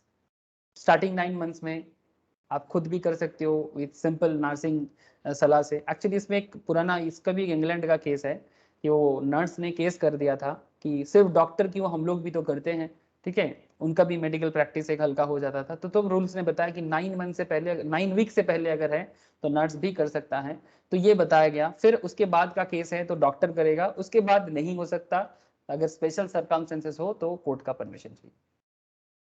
तो क्या हो रहा है सर हर एक केस में, मतलब पुराना नियम को हमेशा एकदम टोटली हटाया नहीं जा रहा है, कई बार ऐसा भी हो रहा है कि पुराना नियम को रखा जा रहा है, बेसिकली सप्रेस किया जा रहा है, और न्यू रूल के थ्रू से आप क्या चाह रहे हो सर, जल्दी जल्दी एक मतलब एक स्पीडी रिकवरी हो, उसके ऊपर हम लोग ध्यान दे रहे हैं, है ना। जो इस रूल के स्टार्टिंग में बोला गया सर, हेड-ऑन केस में एकदम स्टार्टिंग में क्या बोला गया, suppress the mischief and advance the remedy according to the true intention of the legislation। तो प्लीज बताओ सर, ये एमटीपी एक्ट समझ में आया? एमटीपी एक्ट ये मेडिकल लॉ है, एमटीपी एक्ट 1971 जो medical termination of pregnancy act, ठीक है। इसमें एक्चुअली एबॉर्शन वर्ड यूज नहीं किया, जानबूझ के नहीं किया सर। इसका कॉन्सेप्ट ऐसा है कि एबॉर्शन बोलने से ही ये रिलीजियस गुरु लोग अभी गुस्सा हो जाएगा, ठीक है। पहले जमाने में वेस्टर्न कंट्रीज में भी होता था, हमारे देश में अभी भी है, तो इसलिए एबॉर्शन वर्ड यूज नहीं किया, बट मतलब वही है, ठीक है, टर्मिनेशन ऑफ प्रेगनेंसी, ठीक है। बोलो सर, मतलब ऐसा नहीं कि आप पूरा का पूरा एक्ट को, जो पुराना एक्ट है उसको बिल्कुल नहीं देखोगे, पुराना एक्ट में क्या है उसको भी देखोगे, नया एक्ट क्यों मतलब लाना चाहते हो, उसमें क्या प्रॉब्लम था। जैसे पुराने एक्ट के हिसाब से अबॉर्शन ही नहीं कर सकते, है ना, अगर कर सकते हो तो सिर्फ डॉक्टर ही कर सकते हैं, लेकिन जरूरी नहीं, इनिशियल स्टेज में नर्स भी कर सकते हैं, सिंपल आप खुद भी पील्स के थ्रू से कर सकते हो। लेकिन जब ऑपरेशन का कॉन्सेप्ट आ जाता है, ठीक है, मतलब इनिशियल स्टेज में एक्चुअली हार्मोनल कॉन्सेप्ट होता है, वो हार्मोन जो रिलीज होता है ना बॉडी से, माँ के बॉडी से, वो हार्मोन से ही बच्चा धीरे धीरे ग्रो कर लेता है, लेकिन वो हार्मोन को बेसिकली रिलीज करने से रोकना पिल्स के थ्रू से वो हो सकता है, वो उतना हार्मफुल कुछ नहीं है। लेकिन एक सर्टेन स्टेज के बाद डॉक्टर का हेल्प चाहिए, तो वो 5 महीने से पहले 9 वीक के बाद डॉक्टर का हेल्प से ही आप कर सकते हो। तो ये रूल्स है, पुराना रूल्स भी है, नया रूल्स भी है, लेकिन पुराना रूल्स को कितना देर तक यूज कर सकते हैं, वो मिसचिफ को कितना सप्रेस कर सकता है, ये हेड ऑन केस में ही सामने निकल के आया। जैसे हेड ऑन का ओरिजिनल केस में क्या था, वो जो ओटरी कॉलेज का केस, पुराना नियम में जो लोग थे जैसे कि वैरन उसका बच्चा, ठीक है, उनका वहां पर जमीन पे रहना प्रॉब्लम नहीं है, लेकिन हेड ऑन को जो जमीन दिया गया था वो वॉइड हो जाएगा, बिकॉज न्यू रूल में 1 साल से कम समय के लिए जो लोग जमीन पे है उनको हटाया जाएगा, लेकिन पुराना जो लोग है जो 1 साल या उससे भी ज्यादा समय से वहां पर जमीन का परमिशन या लीज लेके रखा है, उनको हटाया नहीं जाएगा, लेकिन सिर्फ एक सर्टेन टर्म तक जो लोग पहले का है उन्हीं लोगों के लिए, सबके लिए नहीं। तो क्या आप लोगों को समझ में आ रहा है सर हेड ऑन केस का डिफरेंट एरिया? कभी मेडिकल प्रैक्टिस के रूल से बता रहा हूँ, कभी आपको मैं हेड ऑन का ओरिजिनल केस में भी बताया, समझ में आया कि नहीं आया? बताओ सर बताओ, या ये अबॉर्शन वाला केस समझ में आया आप लोगों को? Tell me sir.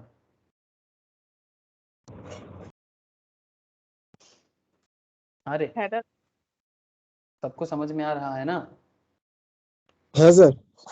कैसा ये প্রিয়াক্ষী বুঝতে পেরেছিস? হ্যাঁ স্যার। तो हेड केस एक लैंडमार्क केस है, जिस केस से इतना सारा मैं आपको अलग अलग केस भी थोड़ा बता दिया, ठीक है, तो इसीलिए देखो बार बार बता जा रहा है। It was laid down by the Baron's Exchequer that was for the true and sure interpretation of all statutes in general. 4 things are to be discerned and considered. What was the law before making of the act? Current act बनाने से पहले क्या concept था? What was the defect, mischief और hardship caused by earlier law? पुराने law में क्या problem हो रहा था? हेड-ऑन्स के केस में अगर आप देखोगे हेड-ऑन्स का ओरिजिनल रूल के हिसाब से उसमें जमीन जो था, धर्म बेसिकली कॉलेज के अंडर में जो रिलीजियस जमीन था वो बेसिकली डिस्ट्रीब्यूट करने में दिक्कत हो रहा था, इसीलिए गवर्नमेंट ने ऐसा डिसीजन लिया होगा पुराने जमाने में इंग्लैंड का। इसमें मेडिकल प्रैक्टिस में क्या प्रॉब्लम था, मेडिकल में प्रेगनेंसी एक्ट में क्या प्रॉब्लम था? प्रेगनेंसी एक्ट में प्रॉब्लम ये था, पुराने लॉ में जो 1860-70s का था, उस एक्ट में प्रॉब्लम ये था कि मतलब एबॉर्शन करने को ही एक ना कर दिया गया था, अगर करना भी है तो डॉक्टर से छोड़ के नहीं कर पाओगे, ऐसा था। लेकिन न्यू एक्ट 1971 कुछ परमिशंस नर्स को भी देके रखा है कि ठीक है आप किसी भी सिंपल मतलब इनिशियल स्टेज में आप नॉर्मल मेडिकल हेल्प ले सकते हो, बट एक सर्टेन स्टेज के बाद आपको एक्सपर्ट डॉक्टर का हेल्प लेना पड़ेगा और एक सर्टेन टाइम के बाद आप अबॉर्शन नहीं करा सकते, ठीक है, क्योंकि उसमें माँ का जान को खतरा हो सकता है, ठीक है, माँ का लाइफ रिस्क में आ जाएगा। तो ये जनरल सेंस में भी आप मैटर को समझ सकते हो। यहाँ पर भी हम लोगों का और क्या केस है, 3 क्वेश्चन दिया।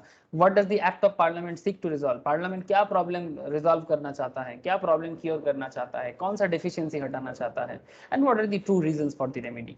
तो ये 4 सवाल बार बार जरूरी है सर, ठीक है, जो ये मिस्चिफ रूल या हेड ऑन रूल में ही बाहर आया, ठीक है, रीजन क्या है, रीजन क्या है, ये बार बार पूछ रहा है सर। यहाँ पर इस नोट के अंदर या मैट के अंदर अगर आप देखोगे, एक यहाँ पर भी एक एग्जाम्पल है, क्या ये भी बता दे एक बार, थोड़ा सा ट्रिकी है इसलिए बार बार अलग अलग एग्जाम्पल यूज कर रहा हूँ।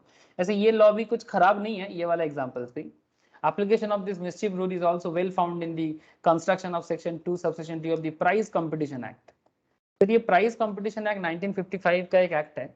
This section defines price competition as any competition in which prize are offered for solution of any puzzle। अगर आप कोई पजल सॉल्व करते हो, अगर आप कोई पजल सॉल्व करते हो तो आपको प्राइज मिलेगा, लेकिन वो पजल कैसे सॉल्व करोगे, based upon building up arrangement, आप कुछ मतलब अरेंजमेंट करके, कॉम्बिनेशन और परम्यूटेशंस करके ऑफ लेटर्स, वर्ड्स और फिगर्स, है ना, पजल सॉल्व होता है ना सर, क्रॉसवर्ड पजल जैसे। The issue was whether the act applies to competitions which involve substantial skill. Now question is that, इसमें इशू क्या आ गया था, ये जो प्रॉब्लम पजल सॉल्व हो रहा था, ठीक है, चाहे वो लेटर का पजल हो, वर्ड्स का हो या फिगर्स का हो, चाहे उसमें अरेंजमेंट करे, कॉम्बिनेशन करे, परम्यूटेशन करे, लेकिन क्या ये एक स्किल बेस्ड होना चाहिए, मतलब ये एक स्पेशल स्किल है। मैं तो मानता हूं कि पजल सॉल्व करना एक स्पेशल स्किल है। The issue was whether the act applies to competitions which involve substantial skill and are not in the nature of gambling. पुराने से नियम क्या था कि भाई ये सब्सटेंशियल स्किल के हिसाब से होना चाहिए, गैम्बलिंग या मतलब गैम्बलिंग कॉन्सेप्ट में नहीं होना चाहिए कि भाई कभी कभार होता है ना, हो गया है, सॉल्व हो गया है।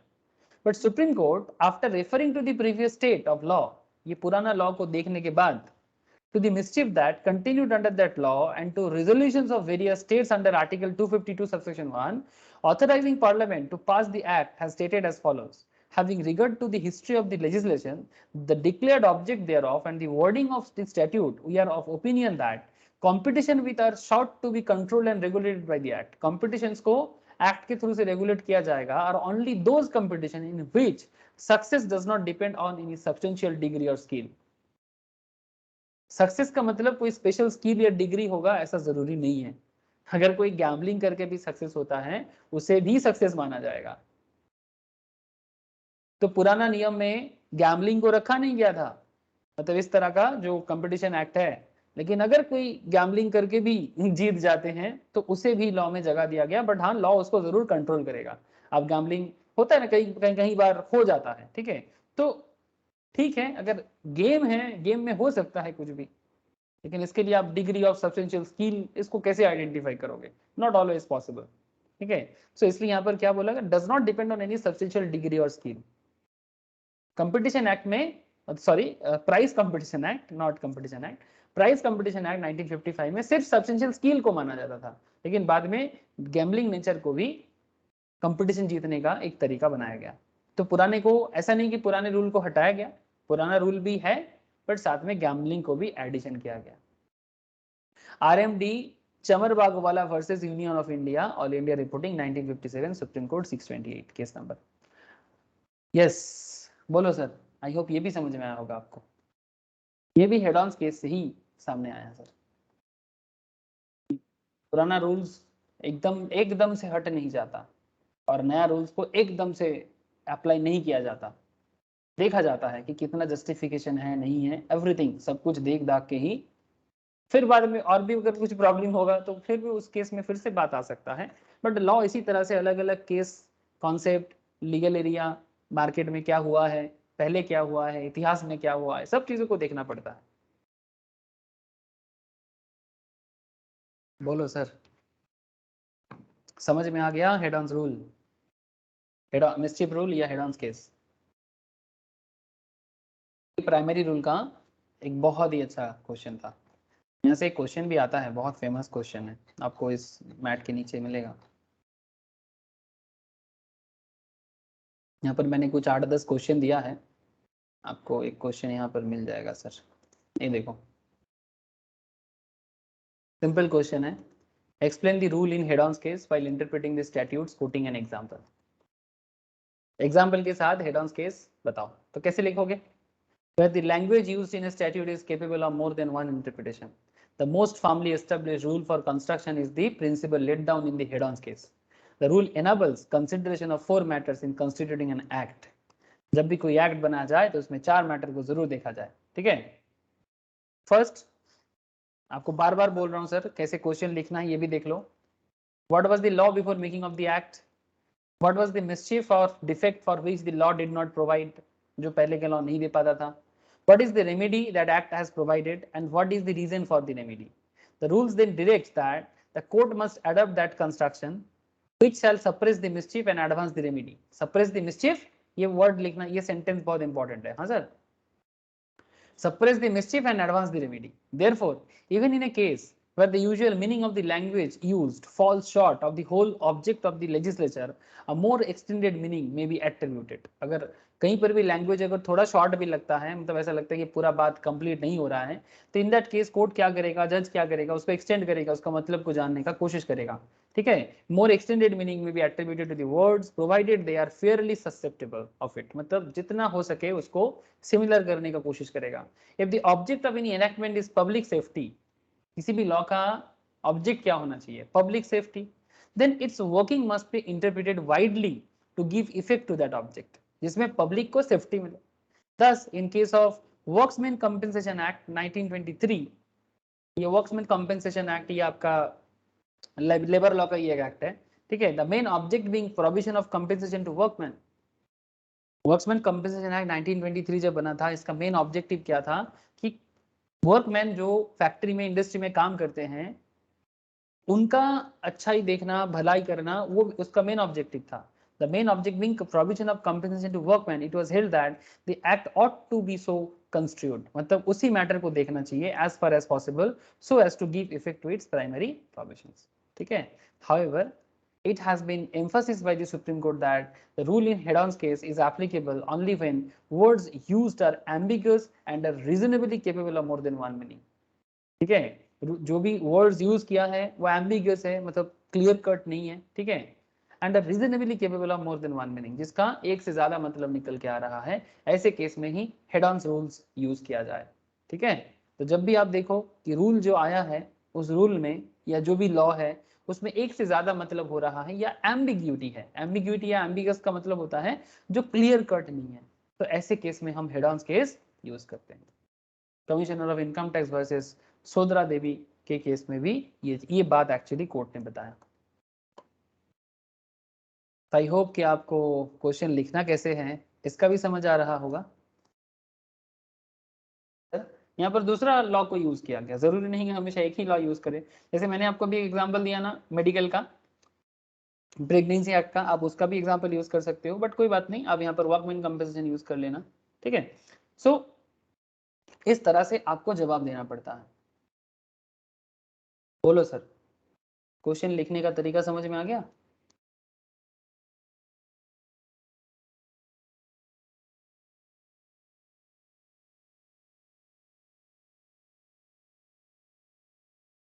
बताइए सर, आना कुछ तो बताइए।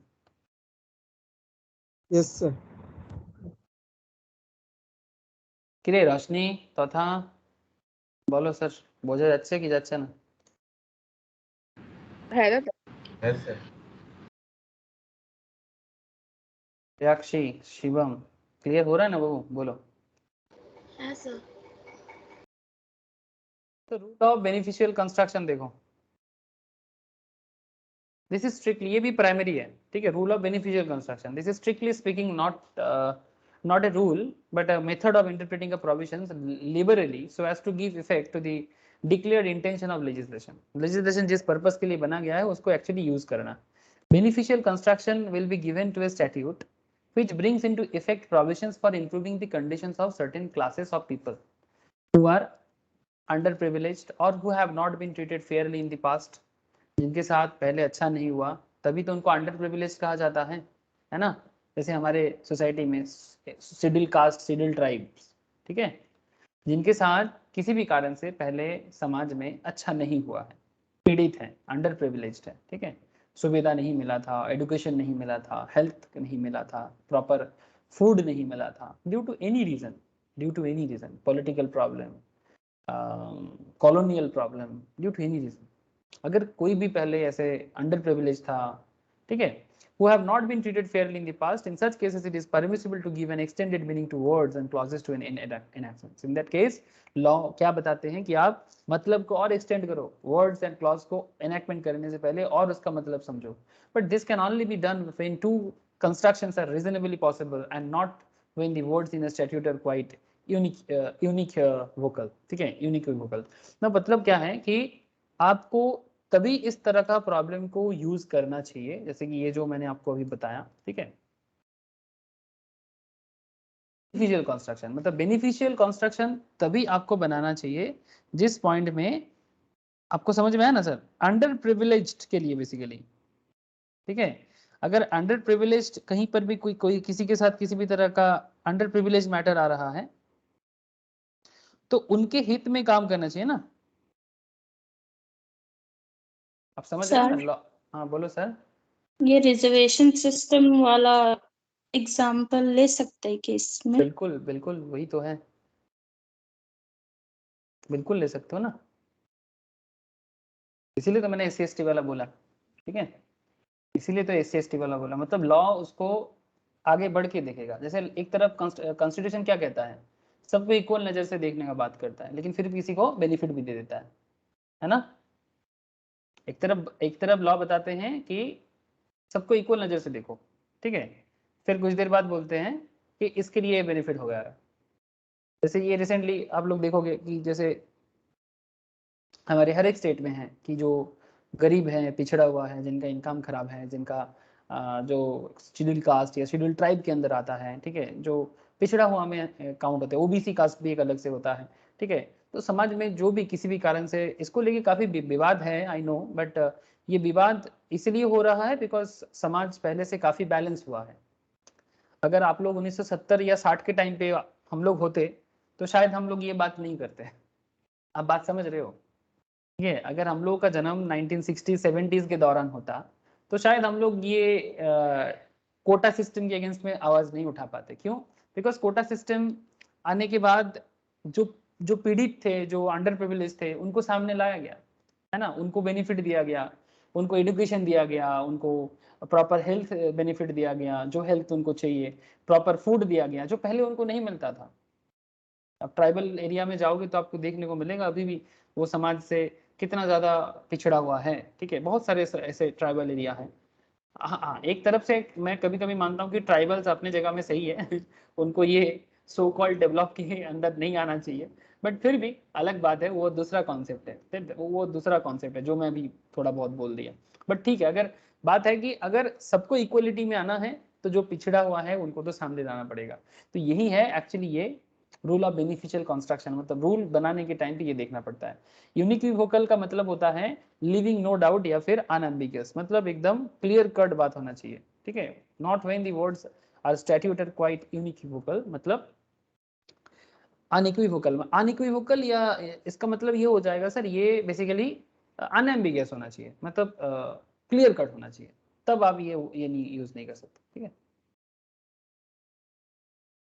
ओके आगे बढ़े। रूल ऑफ एक्सेप्शनल कंस्ट्रक्शन देखें। We have already seen that words of a statute must be construed so as to give a sensible meaning to them if possible. जो भी बनाए एक सेंसिबल मतलब के साथ बने, ठीक है। इसके लिए एक लैटिन फ्रेज भी यूज होता है, they ought to be constitute a tres magis valeat quam period। Sir again आपका दिमाग खराब होगा सुन के, बट क्या करें सर, यूज करना पड़ता है। a tres magis valeat quam period मतलब जो भी लॉ बने वो एक सेंसिबल वे में बने, मतलब लॉ का कुछ मतलब होना चाहिए ना समाज में। बार बार बोल रहा हूँ, परिवार के हित, जैसे ये पॉलिटिकल पार्टीज का नारा है ना सर, जैसे बीजेपी का नारा क्या है, कांग्रेस का नारा क्या है सर, कांग्रेस का कांग्रेस का स्लोगन क्या है? कांग्रेस के हाथ सबके साथ नहीं, जैसे बीजेपी का है कि सबका साथ सबका विकास, कांग्रेस का क्या है?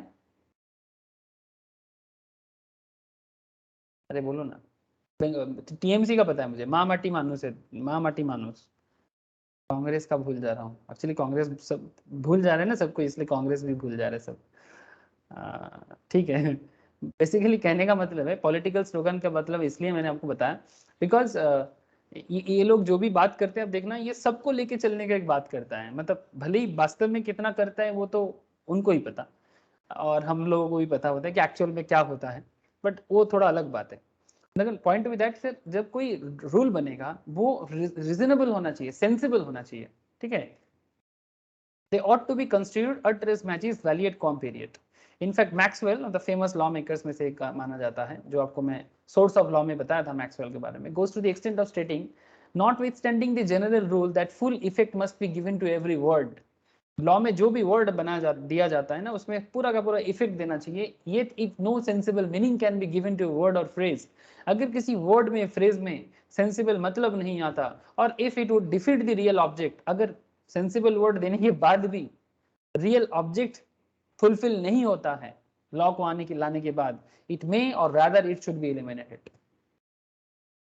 प्रॉपर वर्ड फ्रेज सब कुछ दिया गया लॉ के अंदर, बट फिर भी ओरिजिनल ऑब्जेक्ट फुलफिल नहीं हो रहा है, तो फिर उस लॉ को चुपचाप हटा देना चाहिए, चुपचाप हटा देना चाहिए। बिकॉज बार बार बोल रहा हूं, लॉ का पर्पस ही है फैमिली, सोसाइटी, कंट्री के हित में काम करना। आप समझ रहे हो सर? सबके हित में काम होगा तो ही बात बनेगा, नहीं तो नहीं। जैसे ये हेड ऑन केस के बाद जो सिग्निफिकेंस ऑफ द केस आया था, इसमें देखो एक पॉइंट लिखा होगा, आपको मैं दिखाता हूँ। द रूलिंग वाज, मतलब ये जो हेड ऑन केस में बना था, इसका सिग्निफिकेंस क्या था, मैं आपको उस टाइम पे थोड़ा स्किप कर गया था। The ruling was based on an important discussion of the relationship of statute to be pre existing common law. The court concluded that the purpose of the statute was to cure a mischief resulting from a defect in the common law। जो पुराने common law में जो defect था उसको हटाना है ना। Therefore, the court concluded the remedy of the statute was limited to curing that defect. Judges are supposed to constitute statutes by seeking the true intent of the makers of the act, which is presumed to be pro bono publico। Sir, मतलब देखो, pro bono publico मतलब क्या है? Intent for the public good. जो case, जो भी fact, जो भी एक्ट, जो भी एनैक्टमेंट पब्लिक के भलाई के लिए नहीं होगा, वो नहीं आएगा। इस मैटर पे जज को, लॉ मेकर्स को ध्यान देना चाहिए। प्रो बोनो पब्लिको याद रहेगा sir, it's a very famous word sir.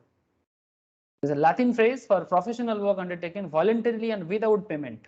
The term typically refers to provision of legal service by legal professional for people who are unable to afford them। ठीक है, मतलब ये लैटिन में यूज किया गया था, लेकिन intent for the public good, इसका और एक मतलब भी होता है। पब्लिक गुड के लिए इंटेंट होना चाहिए जब भी लॉ बने। तो बात समझ में आया कि नहीं आया सर? Please tell me.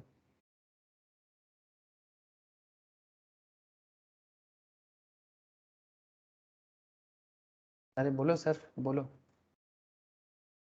समझ में आ रहा है ना? ये हम लोगों ने पढ़ा sir, exceptional construction, rule of exceptional construction. Sir इसके अंदर हम लोग अभी थोड़ा कुछ एंड और का कॉन्सेप्ट में बात करेंगे। सर ध्यान से सुनिएगा। सर ऐसे तो हम लोग एंड और यूज करते हैं किस पर्पस में इंग्लिश में? एंड वर्ड क्यों यूज करते हैं और वर्ड क्यों यूज करते हैं, बताओ ना, बोलो। वाई हम लोग एंड क्यों यूज करते हैं और क्यों यूज करते हैं? স্যার দুটো ওয়ার্ডকে জয়েনিং করার জন্য স্যার এন্ড ইউজ করা হয়, আর ওয়ার্ডে মিনিং কে দু রকম ভাবে, মানে একটা মিনিং কে দু রকম ওয়ার্ড দিয়ে বোঝানোর জন্য অর ইউজ করা হয়, मतलब ऑल्टरनेट, है ना?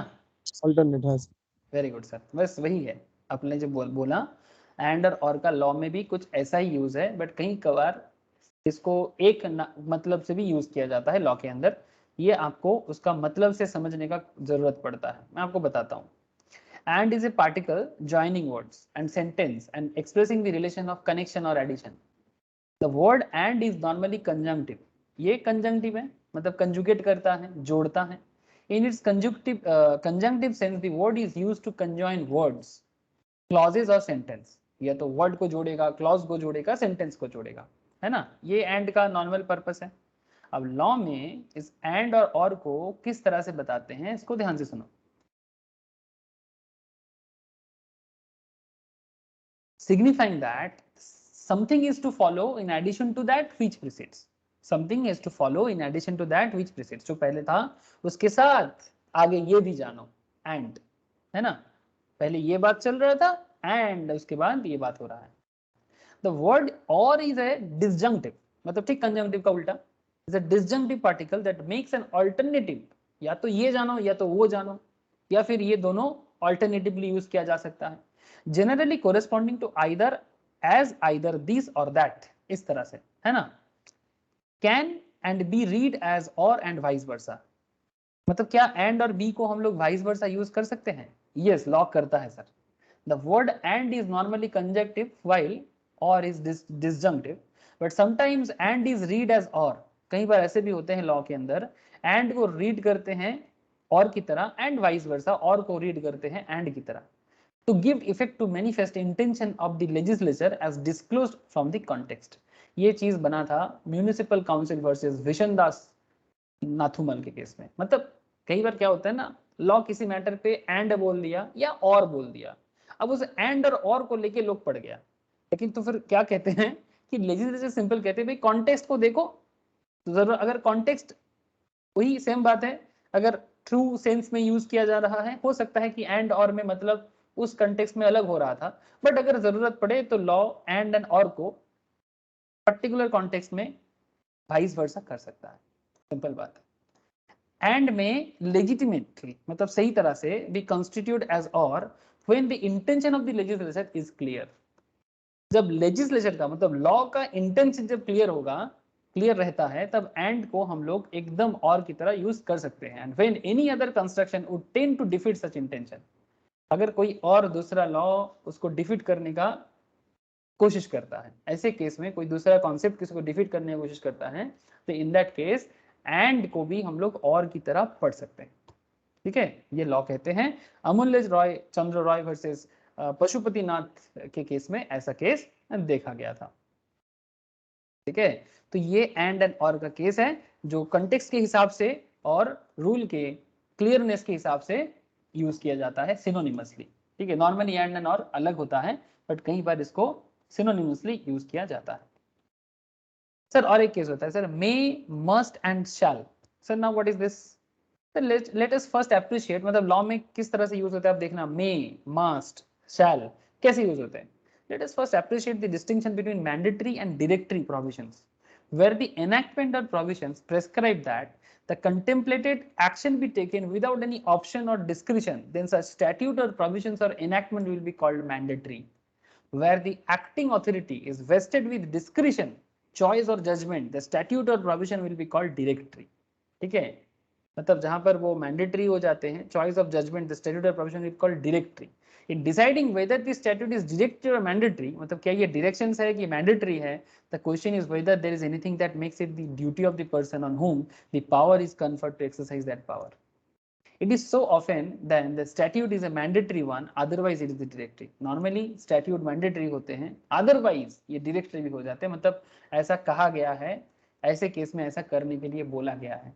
तो कई बार देखा जाता है कि लॉ मैंडेटरी भी हो जाते हैं, कई बार देखा जाता है कि वो डायरेक्शंस भी देते हैं। The words may, shall and must should initially be deemed to have been used in their natural and ordinary sense. जो इसका नेचुरल एंड ऑर्डिनरी सेंस है वो इसी तरह से यूज होता है, may use, shall use, must use. ठीक है, may signifies permission and implies that authority has been allowed discretion, authority दिया जा सकता है बट डिस्क्रिशनरी है। Shall in the normal sense imports a comment, है ना। Must is doubtlessly a word of comment. Shall is a normal sense imports of a comment, मतलब basically बोल रहे हैं हाँ करो। ठीक है, बेसिकली इंग्लिश का मतलब है ये।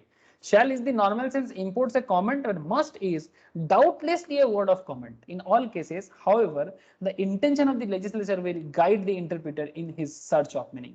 भाई may का मतलब देखे, shall का मतलब देखे, must का मतलब भी देखे और बाद में आप लेजिस्लेशन का, लॉ का इंटेंशन भी देखें। ठीक है, तो इसका जो ओरिजिनल नेचुरल मतलब है उसी नेचुरल मतलब से ही इसको इंटरप्रेट करने के लिए कहा जा रहा है। तो ये सब रूल ऑफ एक्सेप्शनल कंस्ट्रक्शन का अंदर में ही ये सब यूज करने के बारे में कहा गया है sir.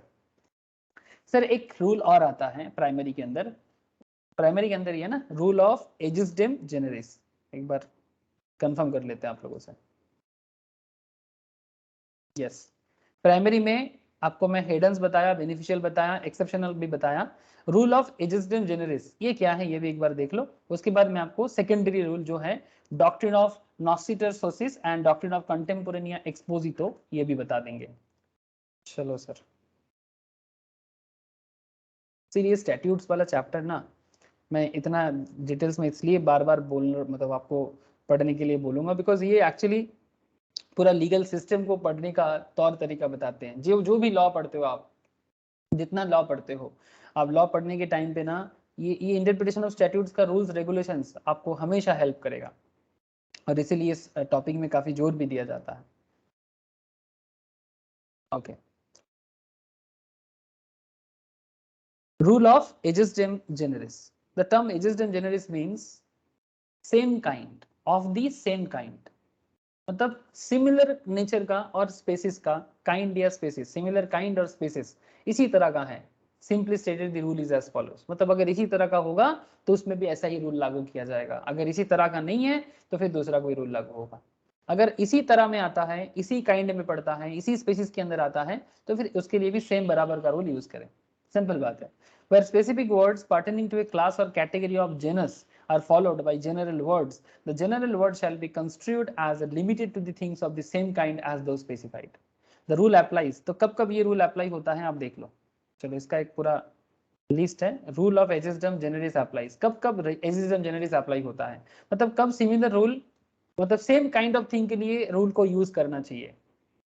Statute contain an enumeration of specific words, मतलब जो वर्ड्स यूज हो रहा है ना, एनुमरेशन मतलब एक के बाद एक कैलकुलेशन वे में जो चलता है। ठीक है, statute contains an enumeration of specific words, अगर वो सिमिलर है तो वहां पर आप एजिस्डम जेनेरिस यूज करें। The subject of enumeration constitute A class और कैटेगरी, मतलब जो क्लास और कैटेगरी सेम होना चाहिए। दैट क्लास और category is not exhausted by the enumeration, मतलब जब आप उसको कैलकुलेट कर रहे हो उनका क्लास और कैटेगरी अलग नहीं होना चाहिए। ठीक है, सेम होना चाहिए, same kind and species. The general terms follow enumeration. There is no indication of a different legislative intent. ठीक है, there is no indication of a different legislative intent, मतलब कोई different kind of legislation use करने का जरूरत नहीं है अगर वो सेम काइंड हो तो।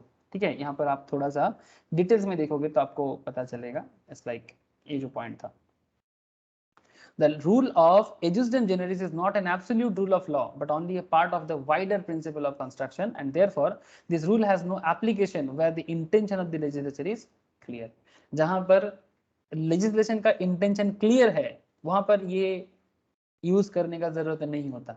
कहाँ यूज करने का जरूरत होता है, जहां पर किसी पर्टिकुलर मैटर में प्रॉपरली कुछ कहा नहीं गया तो फिर उसमें सेम काइंड यूज किया जाता है कि भाई ऐसे केस में ये लॉ यूज किया गया था तो इस केस में आप ऐसा यूज कर सकते हो। ठीक है, जैसे एक सिंपल एग्जांपल आपको मैं देता हूँ। जैसे मानो कि एक सिंपल है, मानो कि एटीएम से पैसा, एक बात करते हैं नॉर्मल। ठीक है, एटीएम से पैसा किसी ने चोरी कर लिया तो एटीएम का लॉ है, बट मानो कि साइबर का जो, मतलब मानो कि आज के डेट में फंड ट्रांसफर हो जाता है ना, मतलब नॉर्मल नेट बैंकिंग के थ्रू से, उसका कोई लॉ नहीं बना था तो उसके लिए कौन सा रूल लाएंगे। अगर एटीएम से चोरी करने का जो रूल्स रेगुलेशंस है और साइबर के थ्रू से फंड ट्रांसफर का जो रूल रेगुलेशन है, मान के चलते कि उसका लॉ नहीं है, अगर कोई स्पेसिफिक नहीं है। ठीक है, मान के चलते ऐसे है, आ गया साइबर लॉ भी आ गया। तो कहने का मतलब है कि अगर एटीएम लूट करने के लिए कोई रूल है, जो पैसा चुराने का ही बात है, फंड लूट करने का ऑनलाइन में भी रूल नहीं था बट सेम काइंड अगर है तो उसमें भी similar kind of rule apply किया जा सकता है। ठीक है, तो एजिस्डम जेनेरिस का सिंपल यूज क्या हो गया, the rule of ejusdem generis is not an absolute rule of law but only a part of a wider principle of construction, and therefore this rule has no application where the intention of the legislature is clear. जहां पर legislation clear cut कुछ चीजें बताते हैं वहां पर इस एजुस्डेम Gennaris का कोई जरूरत नहीं है। क्लियर है ना सर बात? एजुस्डेम जेनेरिस सेम काइंड और स्पेसिस, बस इसी तरह से आपको बात को समझना है। सेकेंडरी रूल फटाफट थोड़ा देख लो सर। हाँ, सेकेंडरी रूल देख लो, डॉक्ट्रिन ऑफ नॉसिटर सोसिस, ठीक है। नॉसिटर सोसिस मींस क्या है, that when two or more words that are susceptible or analogous, मतलब अगर दो वर्ड सिमिलर नेचर का है, ठीक है, similar synonymous type, susceptible of analogous meaning are coupled together, they are understood to be used in their cognate sense, they take as it were their color from each other, that is the meaning of the more general word being restricted to a sense analogous to that of the less general। मतलब अगर वो similar nature का बात कर रहे हैं तो फिर उसमें आप कैसे उसको इंटरप्रेट करोगे। मैं आपको इसको एग्जांपल के तौर पे, एक बहुत अच्छा एग्जांपल है लॉ के हिसाब से, मैं आपको बताता हूँ। क्या बताते थे, noscitur a sociis means that two when two और more words that are susceptible of analogous meaning coupled together are understood to be used in their cognate sense, they take as it were, वो जैसा है उसको वैसे करो, color from each other, that is the meaning of the more general word being restricted to a sense of analogous to that of the less general। अब चलो इसका example देखते हैं, आपको समझ में आएगा। नॉसिटर सोसिस, सर देखो सर देखो, वर्ड से कंफ्यूज मत हो जाइए या कॉम्प्लेक्स मत हो जाइए। Sir fresh orange juice is not a fruit juice, क्या बोलोगे आप लोग, fresh orange juice fruit juice है?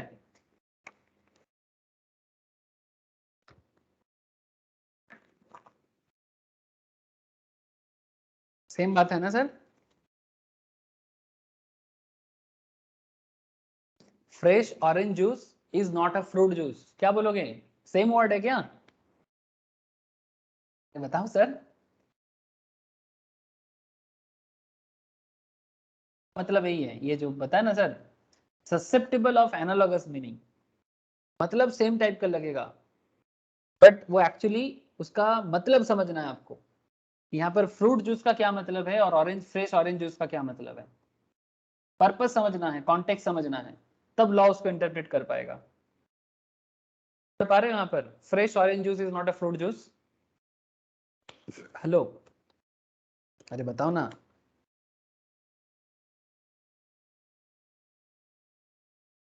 क्या क्या मेरा आवाज आप लोगों तक पहुंच रहा है सर, बोलो। सर किसी का हाँ ना नहीं मिल रहा है। मैं आप लोगों को हाँ क्या सर पूछा, fresh orange juice is not a fruit juice, क्या ये सेम वर्ड लग रहा है ना, सिमिलर मीनिंग लग रहा है कि नहीं? हाँ सर तो वही तो बात कर रहा हूं मैं, लेकिन क्या ये हमेशा सिमिलर मीनिंग होगा इसका, इसके लिए आपको केस समझना पड़ेगा।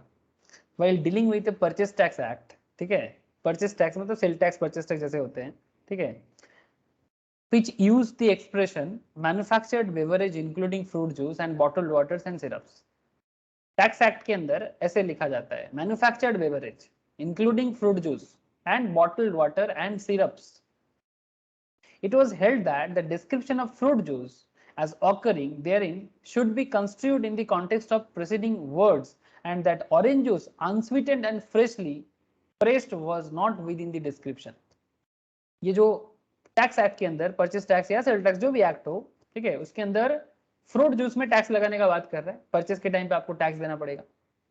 फ्रूट जूस यूज किया है, ये नहीं बोला कि फ्रेश ऑरेंज जूस अनस्वीटेंड, मतलब उसमें कोई स्वीट नहीं मिलाया जाता। लेकिन पैकेज जो बॉटल होता है ना, सिरप्स होता है या फ्रूट जूस होते हैं, उसमें चीनी मिलाया जाता है ना सर, उसमें शुगर होता है। लेकिन आप घर में अगर से फॉर एग्जांपल एक सिंपल आप क्या बोलते हैं उसको, बहुत फेमस नींबू है, मौसम्बी, मौसम्बी जूस पिया करो, गर्मी का टाइम है।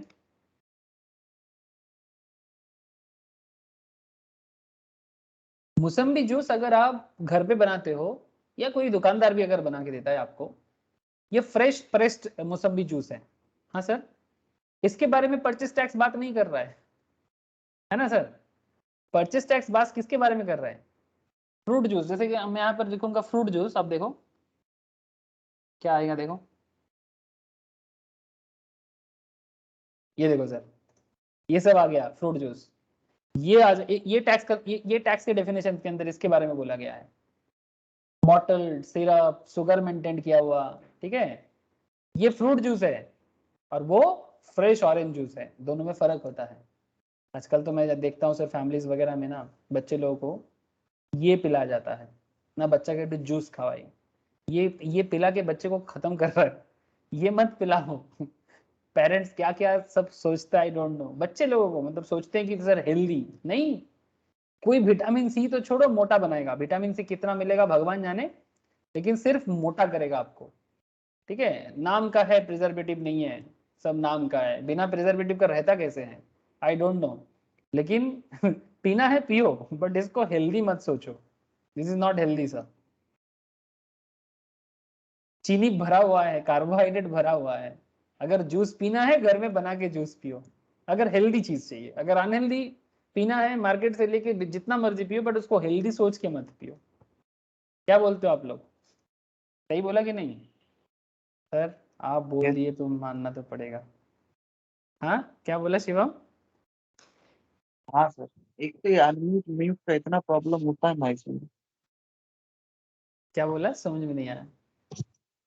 सर वो अनम्यूट का भी होता है, तो उसको दबाते रहो तो एक बार होता है, फिर वो सर आवाज कट जा रहा है मेरे को, मतलब आवाज क्लियर नहीं आया। हेलो। हेलो। अरे सर वो नेटवर्क इशू हो रहा है, वो कभी अनम्यूट होता है फिर म्यूट हो नहीं होता है। अच्छा अच्छा, ठीक है, बाद में सुन लेंगे, छोड़ो। अच्छा, तो ये जो केस बना था फ्रूट जूस का, ठीक है, ये केस बना था। It was held that description of fruit juice as occurring then it should be considered in the context of preceding words and that orange juice unsweetened and freshly pressed was not within the description. Commissioner versus Savoy Hotel, ठीक है, मतलब commissioner मतलब tax के case में ये बना था सैवॉय hotel के साथ, 1966 का केस था। Sir private dispensary of a doctor is not a commercial establishment, point to be noted sir. ये भी एक तरह का नॉसिटर सोसी है, ठीक है, नॉसिटर सोसी है कि क्या बताते हैं आप लोग को नॉसिटर सोसी का मतलब समझ में आ गया ना सर? हाँ क्या पढ़ रहे हो आप लोग, बोलना नहीं है, लैटिन फ्रेज बोलना नहीं है। नॉसिटर असोसिस का मतलब है that when two or more words that are susceptible and analogous meaning and coupled together they are understood to be used in their cognate sense। मतलब जो सुनने में सिमिलर लगेगा आपको, बट उसका ओरिजिनल मतलब आपको समझना पड़ेगा। जैसे private dispensary of a doctor is not a commercial establishment, ये भी केस बना था। In dealing with the definition of commercial establishment, जब कमर्शियल एस्टेब्लिशमेंट क्या है इसके बारे में जब लॉ बना, section 2 subsection 4 of the Bombay shops and establishment act 1948 के केस में, which reads commercial establishment means an establishment which carries on any business, trade or profession.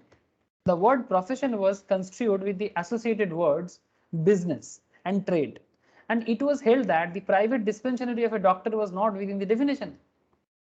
Yes, the private dispensary जहां पर डॉक्टर फीस लेके देखते हैं hospital में नहीं, but the private dispensary of a doctor was not within the definitions. Dr. Devendra M Surti versus state of Gujarat, ठीक है, ये केस बना था। The private dispensary of a doctor is not a commercial establishment. बाकी चीजों को कमर्शियल एस्टेब्लिशमेंट में रखा गया था। तो इसी तरह से आपको मतलब समझना होगा कि किस मैटर पे किस पॉइंट पे वो बोला गया। लेकिन एक प्रोफेशन तो है ये भी, एक तरफ क्या बताया जा रहा है, एक तरफ बताया जा रहा है ना कि Bombay shop and establishment act 1948 क्या बताते हैं, establishment which carries on any business, trade और प्रोफेशन। तो डॉक्टर भी तो अपना प्रोफेशन कर रहा है, लेकिन private dispensary of a doctor को प्रोफेशन के अंदर, मतलब इस प्रोफेशन के लिस्ट के अंदर नहीं रखा गया।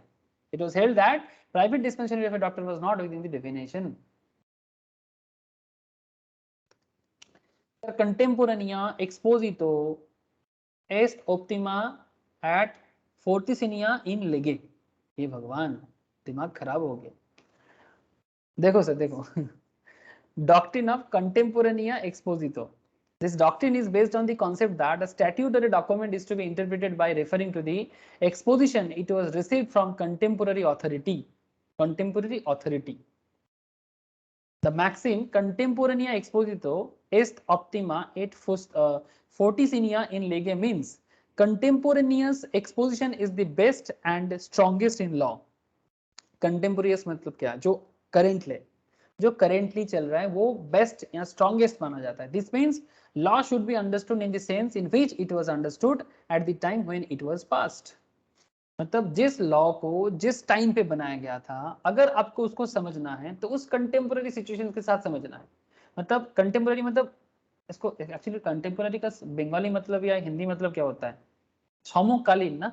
बंगाली में क्या बोलते हैं हम लोग, बंगाली में बोलते हैं समकालीन, मतलब सिमिलर टाइम पे, ठीक है, जिस टाइम पे ये लॉ बना था उस टाइम का। हिंदी में क्या बोलेंगे इसको? हिंदी में क्या बोलते हैं समकालीन को? मेरे को वर्ड्स नहीं आ रहे। उसी समय। उसी समय का, हाँ उसी समय के हिसाब से। तो लॉ जिस समय बना जाता है, आपको अगर लॉ को इंटरप्रेट करना है तो उसी समय के हिसाब से सोचना पड़ेगा। जैसे आप लोगों को मैं बोला था कॉन्ट्रैक्ट एक्ट के अंदर, कॉन्ट्रैक्ट एक्ट बता सिंपल वे में सोचो, कॉन्ट्रैक्ट एक्ट सबको पता होता है। कॉन्ट्रैक्ट एक्ट जब बनाया गया था तो ऑफर एक्सेप्टेंस जो चल रहा था लेटर के थ्रू से हो रहा था, लेकिन आज के जमाने में लोग एक दूसरे को लेटर नहीं देता, लेकिन उसको इंटरप्रेट अगर करना है तो लेटर से इंटरप्रेट करना है तो उस जमाने में जाओ, 1872 में जाओ। लेकिन आज के जमाने में ईमेल व्हाट्सएप के थ्रू से जाओ, तो आप उसका इंटेंशन देखो। जैसे आपको याद होगा मैंने एक लाइन यूज किया था, दिल मेरा देखो ना मेरी हैसियत पूछो। मतलब इंटेंशन को समझो लॉ का, ठीक है, लॉ का पर्पस समझो, तो आपको लॉ इंटरप्रेट करने में सुविधा होगा। तो बहुत अच्छा बात कहा है सर कि doctrine of contemporanea expositio est optima et fortissima in lege, that is the, क्या मतलब निकल गया sir? Contemporaneous exposition is the best and the strongest in law. जो लॉ जिस टाइम पे बनाया गया उसको उसी समय के हिसाब से अगर इंटरप्रेट करोगे तो वो सबसे स्ट्रॉन्ग समझ में आएगा। Optima legum interpres est constitute, optima legum interpres est constitute simply means custom is the best interpreter of law. Custom, source of law के अंदर कस्टम में मैं इतना बात बोला था, शायद आप लोगों ने सोचा था सर इतना कस्टम पे क्यों बात कर रहे हो? कस्टम मतलब प्रथा है ना, बंगाली में लोग बोलते प्रथा, जो चले आ रहे हैं, समाज का पार्ट है, हिंदुओं का, इंडियंस का, मुस्लिमों का, सिख का, जैनी का, जिसका जो भी है, यूरोपियंस का, अमेरिकन का, प्रथा, कस्टम्स क्या है? Custom is the best interpreter of the law.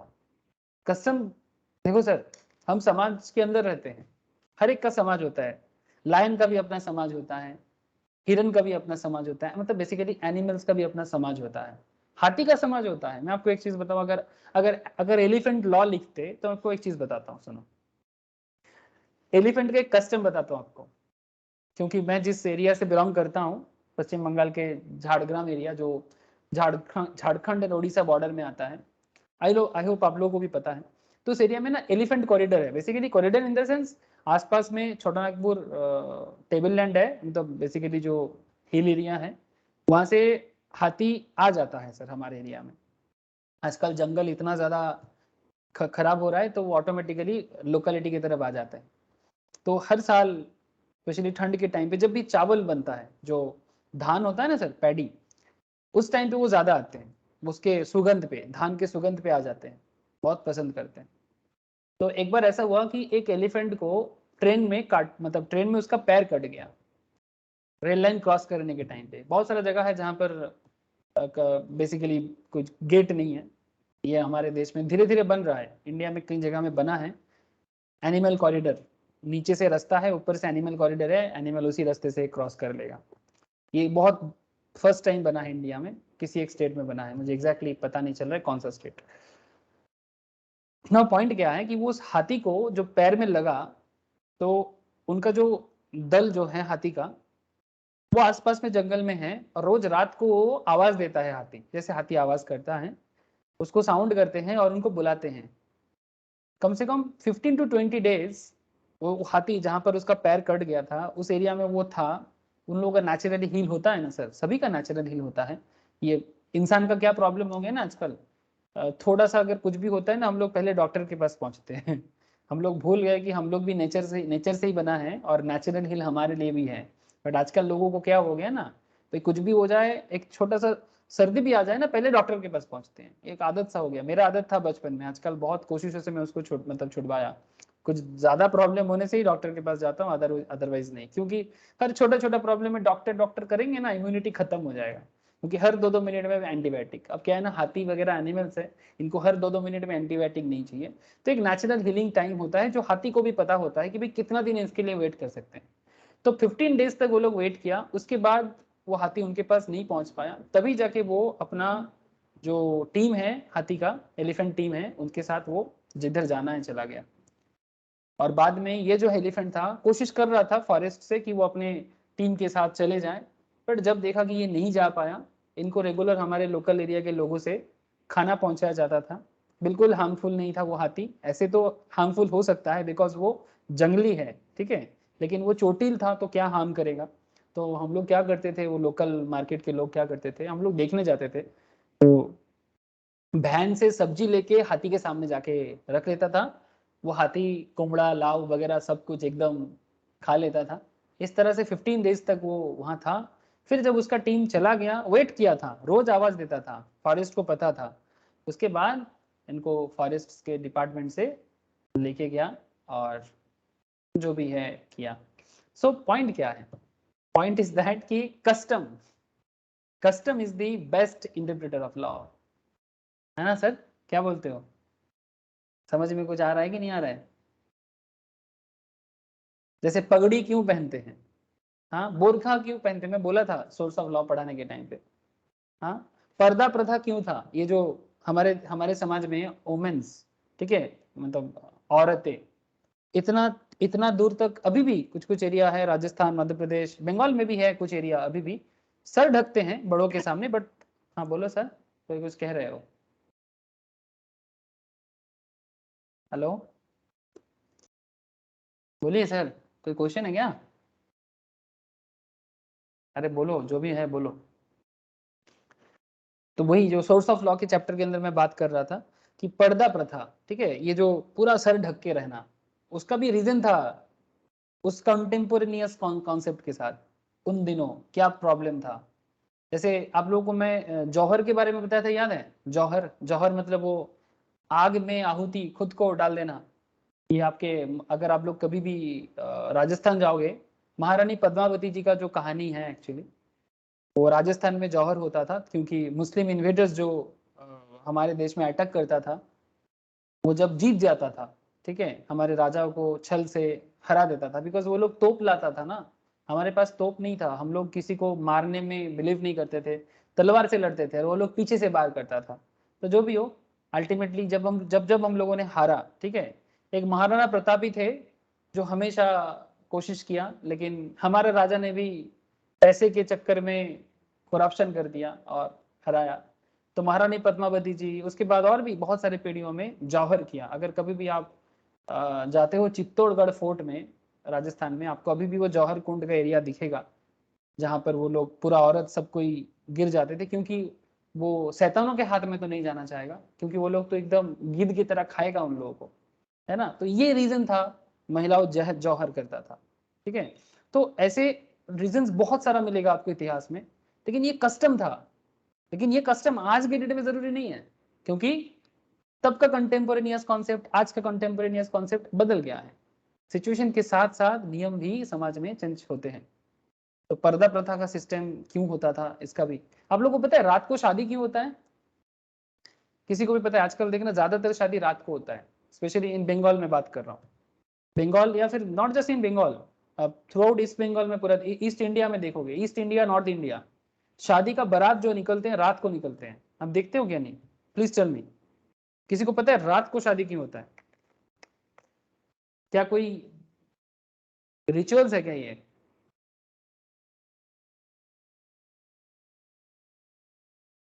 बता सकते हो, बताओ ना। अच्छा, ये तो मानोगे कि रात को होता है शादी ज्यादातर? इन वेरी फ्यू केसेस दिन में होता है। 90% शादी तो रात को होता है। अरे हाँ ना, कुछ तो बोलो। ये सब दिन में होता है। हाँ बोलो। साउथ इंडिया में दिन में होता है, ईस्ट और नॉर्थ इंडिया में रात में होता है। हाँ, साउथ में दिन में होता है। इसके पीछे रीजन ये है कि ईस्ट एंड नॉर्थ इंडिया में ये इन्वेडर्स जो बाहरी देशों से, स्पेशली अफगानिस्तान एंड उसके बाहर एरिया, मंगोलिया वगैरह से जो इन्वेडर्स थे, बेसिकली जो बाद में हमारे यहाँ पर मुगल वगैरह जो थे, ठीक है, मतलब जो अटैक करते थे ना, खिलजी वगैरह जो भी अटैक किया है, ये अटैकर्स हमेशा नॉर्थ एंड ईस्टर्न पार्ट्स में ज्यादा हावी हुआ है, साउथ में नहीं हो पाया, क्योंकि साउथ जाते जाते समय लग जाता है, क्योंकि इसके अंदर कोई कोई ऐसा था ना, ये जैसे कि ये तुर्कमेनिस्तान, उज्बेकिस्तान, मंगोलिया, अफगानिस्तान होके, जब भी ये पाकिस्तान नहीं था, ये तब इंडिया था, ये पूरा एरिया में आज भी शादी रात को होता है। रीजन ये है क्योंकि ये इन्वेडर्स, इवन ब्रिटिश पीरियड में भी प्रॉब्लम था थोड़ा बहुत, बट ब्रिटिश ये सब चीजों को लेकर ज्यादा काम नहीं किया, मेन प्रॉब्लम था कि दिन को इतना प्रॉब्लम होता था कि लूट मारी होता था।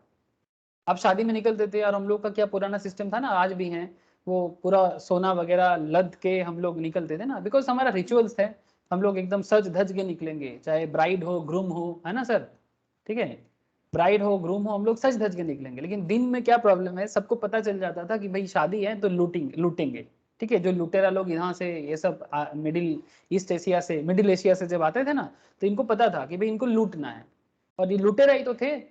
सोमनाथ मंदिर, क्या क्या क्या मंदिर नहीं लूटा हम लोगों का, तो ठीक है। बट आपको मैं कहना क्या चाहता हूँ कि इनके लूट के डर से बचने के लिए शादी को नाइट में शिफ्ट किया गया, और ब्राह्मण को भी बोला गया कि भाई जो भी दिन है, पूंजी है, उसको पहले जिंदगी चाहिए, है ना, संपत्ति भी बचाना है, तो आप उसके हिसाब से दिनखंड निकालो। फिर कैलेंडर को भी उसी हिसाब से बदलाया गया। लेकिन ये कॉन्सेप्ट साउथ में नहीं है। साउथ में आज भी दिन में शादी होता है। क्यों? बिकॉज ये इन्वेडर्स साउथ में अपना जगह नहीं बना पाए। इसके पीछे कुछ रीजन है, क्योंकि नॉर्थ में लड़ते लड़ते ये लोग इधर पहुंच नहीं पाते थे, और यहाँ पर कुछ साउथ का कुछ किंग थे, मिडिल का और साउथ का, ठीक है। और इधर आपको पता है शिवाजी महाराज का क्या खेल है मुगल के लिए, है ना, वो अकेला मात कर दिया था। तो साउथ एंड सेंट्रल में कुछ इंडियंस पे कुछ किंग ऐसे थे जिनको हराना मुश्किल था, और इधर भी कुछ नॉर्दर्न पार्ट में भी, जैसे कि महाराणा प्रताप, ठीक है, रावलपिंडी में जैसे कि आज पाकिस्तान में है बप्पा रावल, ऐसे बहुत सारा फेमस थे जिनके साथ लड़ते लड़ते ये लोग इधर पहुंच नहीं पाया, इसलिए साउथ में ये रूल्स चेंज नहीं हुआ। हमारे देश में नियम है, पूजा हो या कुछ भी काम हो, हम लोग सन को साक्षी मान के करते हैं, मतलब सूरज को साक्षी मान के करते हैं, है ना, ये हमारा रिचुअल्स का कॉन्सेप्ट है। लेकिन ऐसा नहीं कि चांद पे नहीं होता, चांद का भी अलग बात है, बट जो पूजा वगैरह होता है ना, वो नॉर्मली सन को देख के होता है। तो शादी भी सूरज को साक्षी रख के ही होता है, लेकिन ड्यू टू सिचुएशंस इस कस्टम को बदला गया। कुछ समझ में आ रहा है आप लोगों को? Yes sir. हेलो, तो कस्टम भी बदल जाते हैं सर, और उसके बदलने का कहानी भी आपको समझना पड़ता है, फिर लॉ भी वैसे बनता है। तो मैक्सिम में इसलिए आपको कुछ चीजें बताया कि आपको पता होना चाहिए, आप लोगों को ढूंढना चाहिए। सर मैंने कोचिंग का नाम KSG स्क्वायर इसलिए दिया, K for knowledge, S for seekers. आप लोग सीकर्स बनो सर, यही मेरा इच्छा है। जितना सीकर्स रहोगे उतना पढ़ने में भी मजा आएगा आप लोगों को, ठीक है। And G for gainers, obviously knowledge seekers gainers, ठीक है, and givers, actually G square है इसलिए, ठीक है। तो कहने का मतलब ये है कि आप जितना ढूंढोगे आपको रीजन भी मिलेगा, ठीक है, और लॉ में बहुत हेल्प होता है sir. So custom is the best interpreter, तो ऑप्टिमा लेगम इंटरप्रेस एस्ट कंस्टिट्यूट, ठीक है। तो इस तरह से आपको मैंने मोटा मोटी सारा का सारा बता दिया, रूल्स वगैरह। यहाँ पर आपका आता है internal aids to interpretation and construction. Sir ये कुछ इंपॉर्टेंट एरिया है, आपको मैं बस एक बार गो थ्रू करा देता हूँ। आप एक बार घर में ये सारा का सारा पॉइंट गो थ्रू करें और क्वेश्चंस को पढ़ के मेरे को नेक्स्ट दिन बताएं, ठीक है। इंटरनल एड्स टू कंस्ट्रक्शन, कोई भी लॉ बनाने के लिए क्या क्या इंटरनल चीज़ों पे देखना चाहिए, लॉ बनाने का, कंस्ट्रक्शन करने का क्या क्या इंटरनल एड्स है। सर एक लॉन्ग टाइटल होगा, प्रीएम्बल होगा, हेडिंग होगा, मार्जिनल नोट होगा, डेफिनेशनल सेक्शन होगा, ठीक है। लॉ कैसे बनता है, ठीक है, लॉ बनाने का इंटरनल मैटर्स। बाकी तो इतना देर से मैं आपको एक्सटर्नल मैटर बता के आ ही रहा था, primary rule, secondary rule, interpret करने का कॉन्सेप्ट। लेकिन कंस्ट्रक्ट करने का इंटरनल क्या एड्स है, definitional section, illustrations, proviso, explanation, schedules, ठीक है। एंड फिर आता है read with statute as a whole, read this statute as a whole. इस तरह से 1 2 3 4 5 6 7 8 9 10, almost 10 kind of area cover करके एक लॉ कंस्ट्रक्ट किया जाता है इंटरनल वे में, ठीक है। और इसके बारे में सारा का सारा डिटेल्स आपको यहाँ पर देखने को मिलेगा, जो डेफिनेशन वाइज टाइटल क्या होता है, ठीक है, प्रीएम्बल क्या होता है, जैसे कॉन्स्टिट्यूशन के स्टार्टिंग में जो प्रीएम्बल, मतलब ये लॉ का, हर लॉ का एक प्रीएम्बल होता है, ठीक है। तो वो प्रीएम्बल में क्या लिखा होता है, मतलब लॉ का एक शॉर्टर वर्जन, मतलब क्यों बना है, किस लिए बना है, इसका एक details, heading, marginal notes, definitional sections, ठीक है, इलस्ट्रेशंस, प्रोविसो, एक्सप्लेनेशन, शेड्यूल्स, ठीक है। उसके बाद जाके आप एक पूरा एक्ट को होल वे में पढ़ पाते हो, ठीक है। तो वही बात यहाँ पर थोड़ा सा पॉइंट वाइज, एग्जांपल वाइज दिया गया है। रिक्वेस्ट है आप लोगों से, प्लीज गो थ्रू करें, क्योंकि इतना सारा चीज डिटेल्स में आप लोगों ने पढ़ा, समझ आपको आराम से आएगा। एंड जैसे इंटरनल हो जाए आपको, फिर आपको यहाँ पर एक्सटर्नल भी दिखेगा। एक्सटर्नल एड्स लॉ का क्या है कंस्ट्रक्शन करने का, हिस्टोरिकल सेटिंग देखो, इतिहास पसंद नहीं है बोल के कुछ नहीं है सर, मन में बैठा रहा ना मेरे को इतिहास अच्छा नहीं लगता सर, अच्छा बुरा का दिन चला गया, इतिहास अच्छा लगे बुरा लगे फर्क नहीं पड़ता। आपका केस क्या है, आप लॉ पढ़ रहे हो, आपको समाज, देश, परिवार, व्यवस्था आपको जानना है, राजनीति, राष्ट्रनीति जानना है, इतिहास से कोई मतलब नहीं है। थोड़ा सामने आओ सर, देखो दुनिया को, एक देश एक दिन में नहीं बना है, ये भारत देश 5000-7000 साल पुराना देश है, बहुत पुराना कंट्री में से एक है, कंट्री में से एक नहीं, बहुत ही ऐसे वेरी फ्यू कंट्री होगा 2-4 जो बहुत पुराना है, उसपे से भारत एक है। उसका एक शहराज भी है बनारस, कभी विजिट जरूर करें क्योंकि आपको पता चलेगा कि भारत कितना पुराना है। लेकिन क्या है ना, हम लोग आजकल ना ये सब चीज जानना नहीं चाहते, हम लोग को लगता है अरे होगा कोई पुराना सिस्टम, क्या है उससे क्या फर्क पड़ता है। अरे भाई पुराना सिस्टम में ही सारा का सारा राज छुपा हुआ है सर, देश का जो गठन हुआ है, जो नियम का कंस्ट्रक्शन हुआ है, ठीक है, अगर आपको वो जानना है समझना है तो आपको इतिहास जानना पड़ेगा।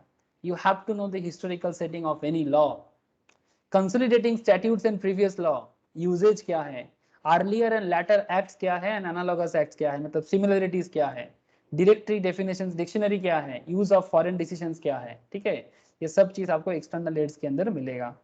डोंट वरी, आप लोग घर में गो थ्रू करें, अगर कोई भी डाउट हो नेक्स्ट क्लास में मुझे जरूर पूछे, ठीक है, internal aids as well as external aids. और इसको पढ़ने के बाद ये rules of interpretation construction of deeds and documents, ये एक छोटा सा नोट्स है, इसको भी एक बार मस्ट गो थ्रू, मतलब रूल्स क्या है, इतना देर से आपको रूल समझ में आ गया, फिर भी एक बार ये पॉइंट को जरूर देखें। तो क्या पढ़ना है घर में सर, इंटरनल एड्स पढ़ना है, एक्सटर्नल एड्स पढ़ना है, एग्जाम्पल भी दिया हुआ है मैट के अंदर, आप जरूर गो थ्रू करें, ठीक है, अगर कोई डाउट हो तो आप मुझे जरूर पूछें, ठीक है।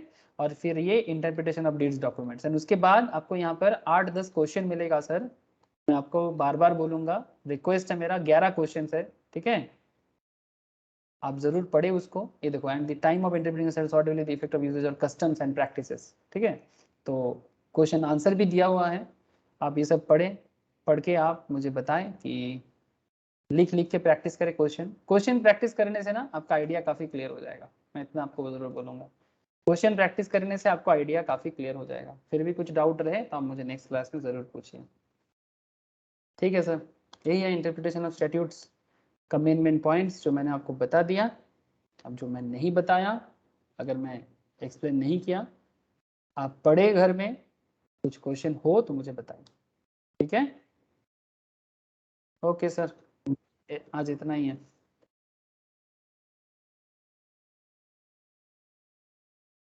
Bye sir. Okay sir, tata. Rakhi दादा। Okay bye Roshan, sir. Okay tata sir, Tata.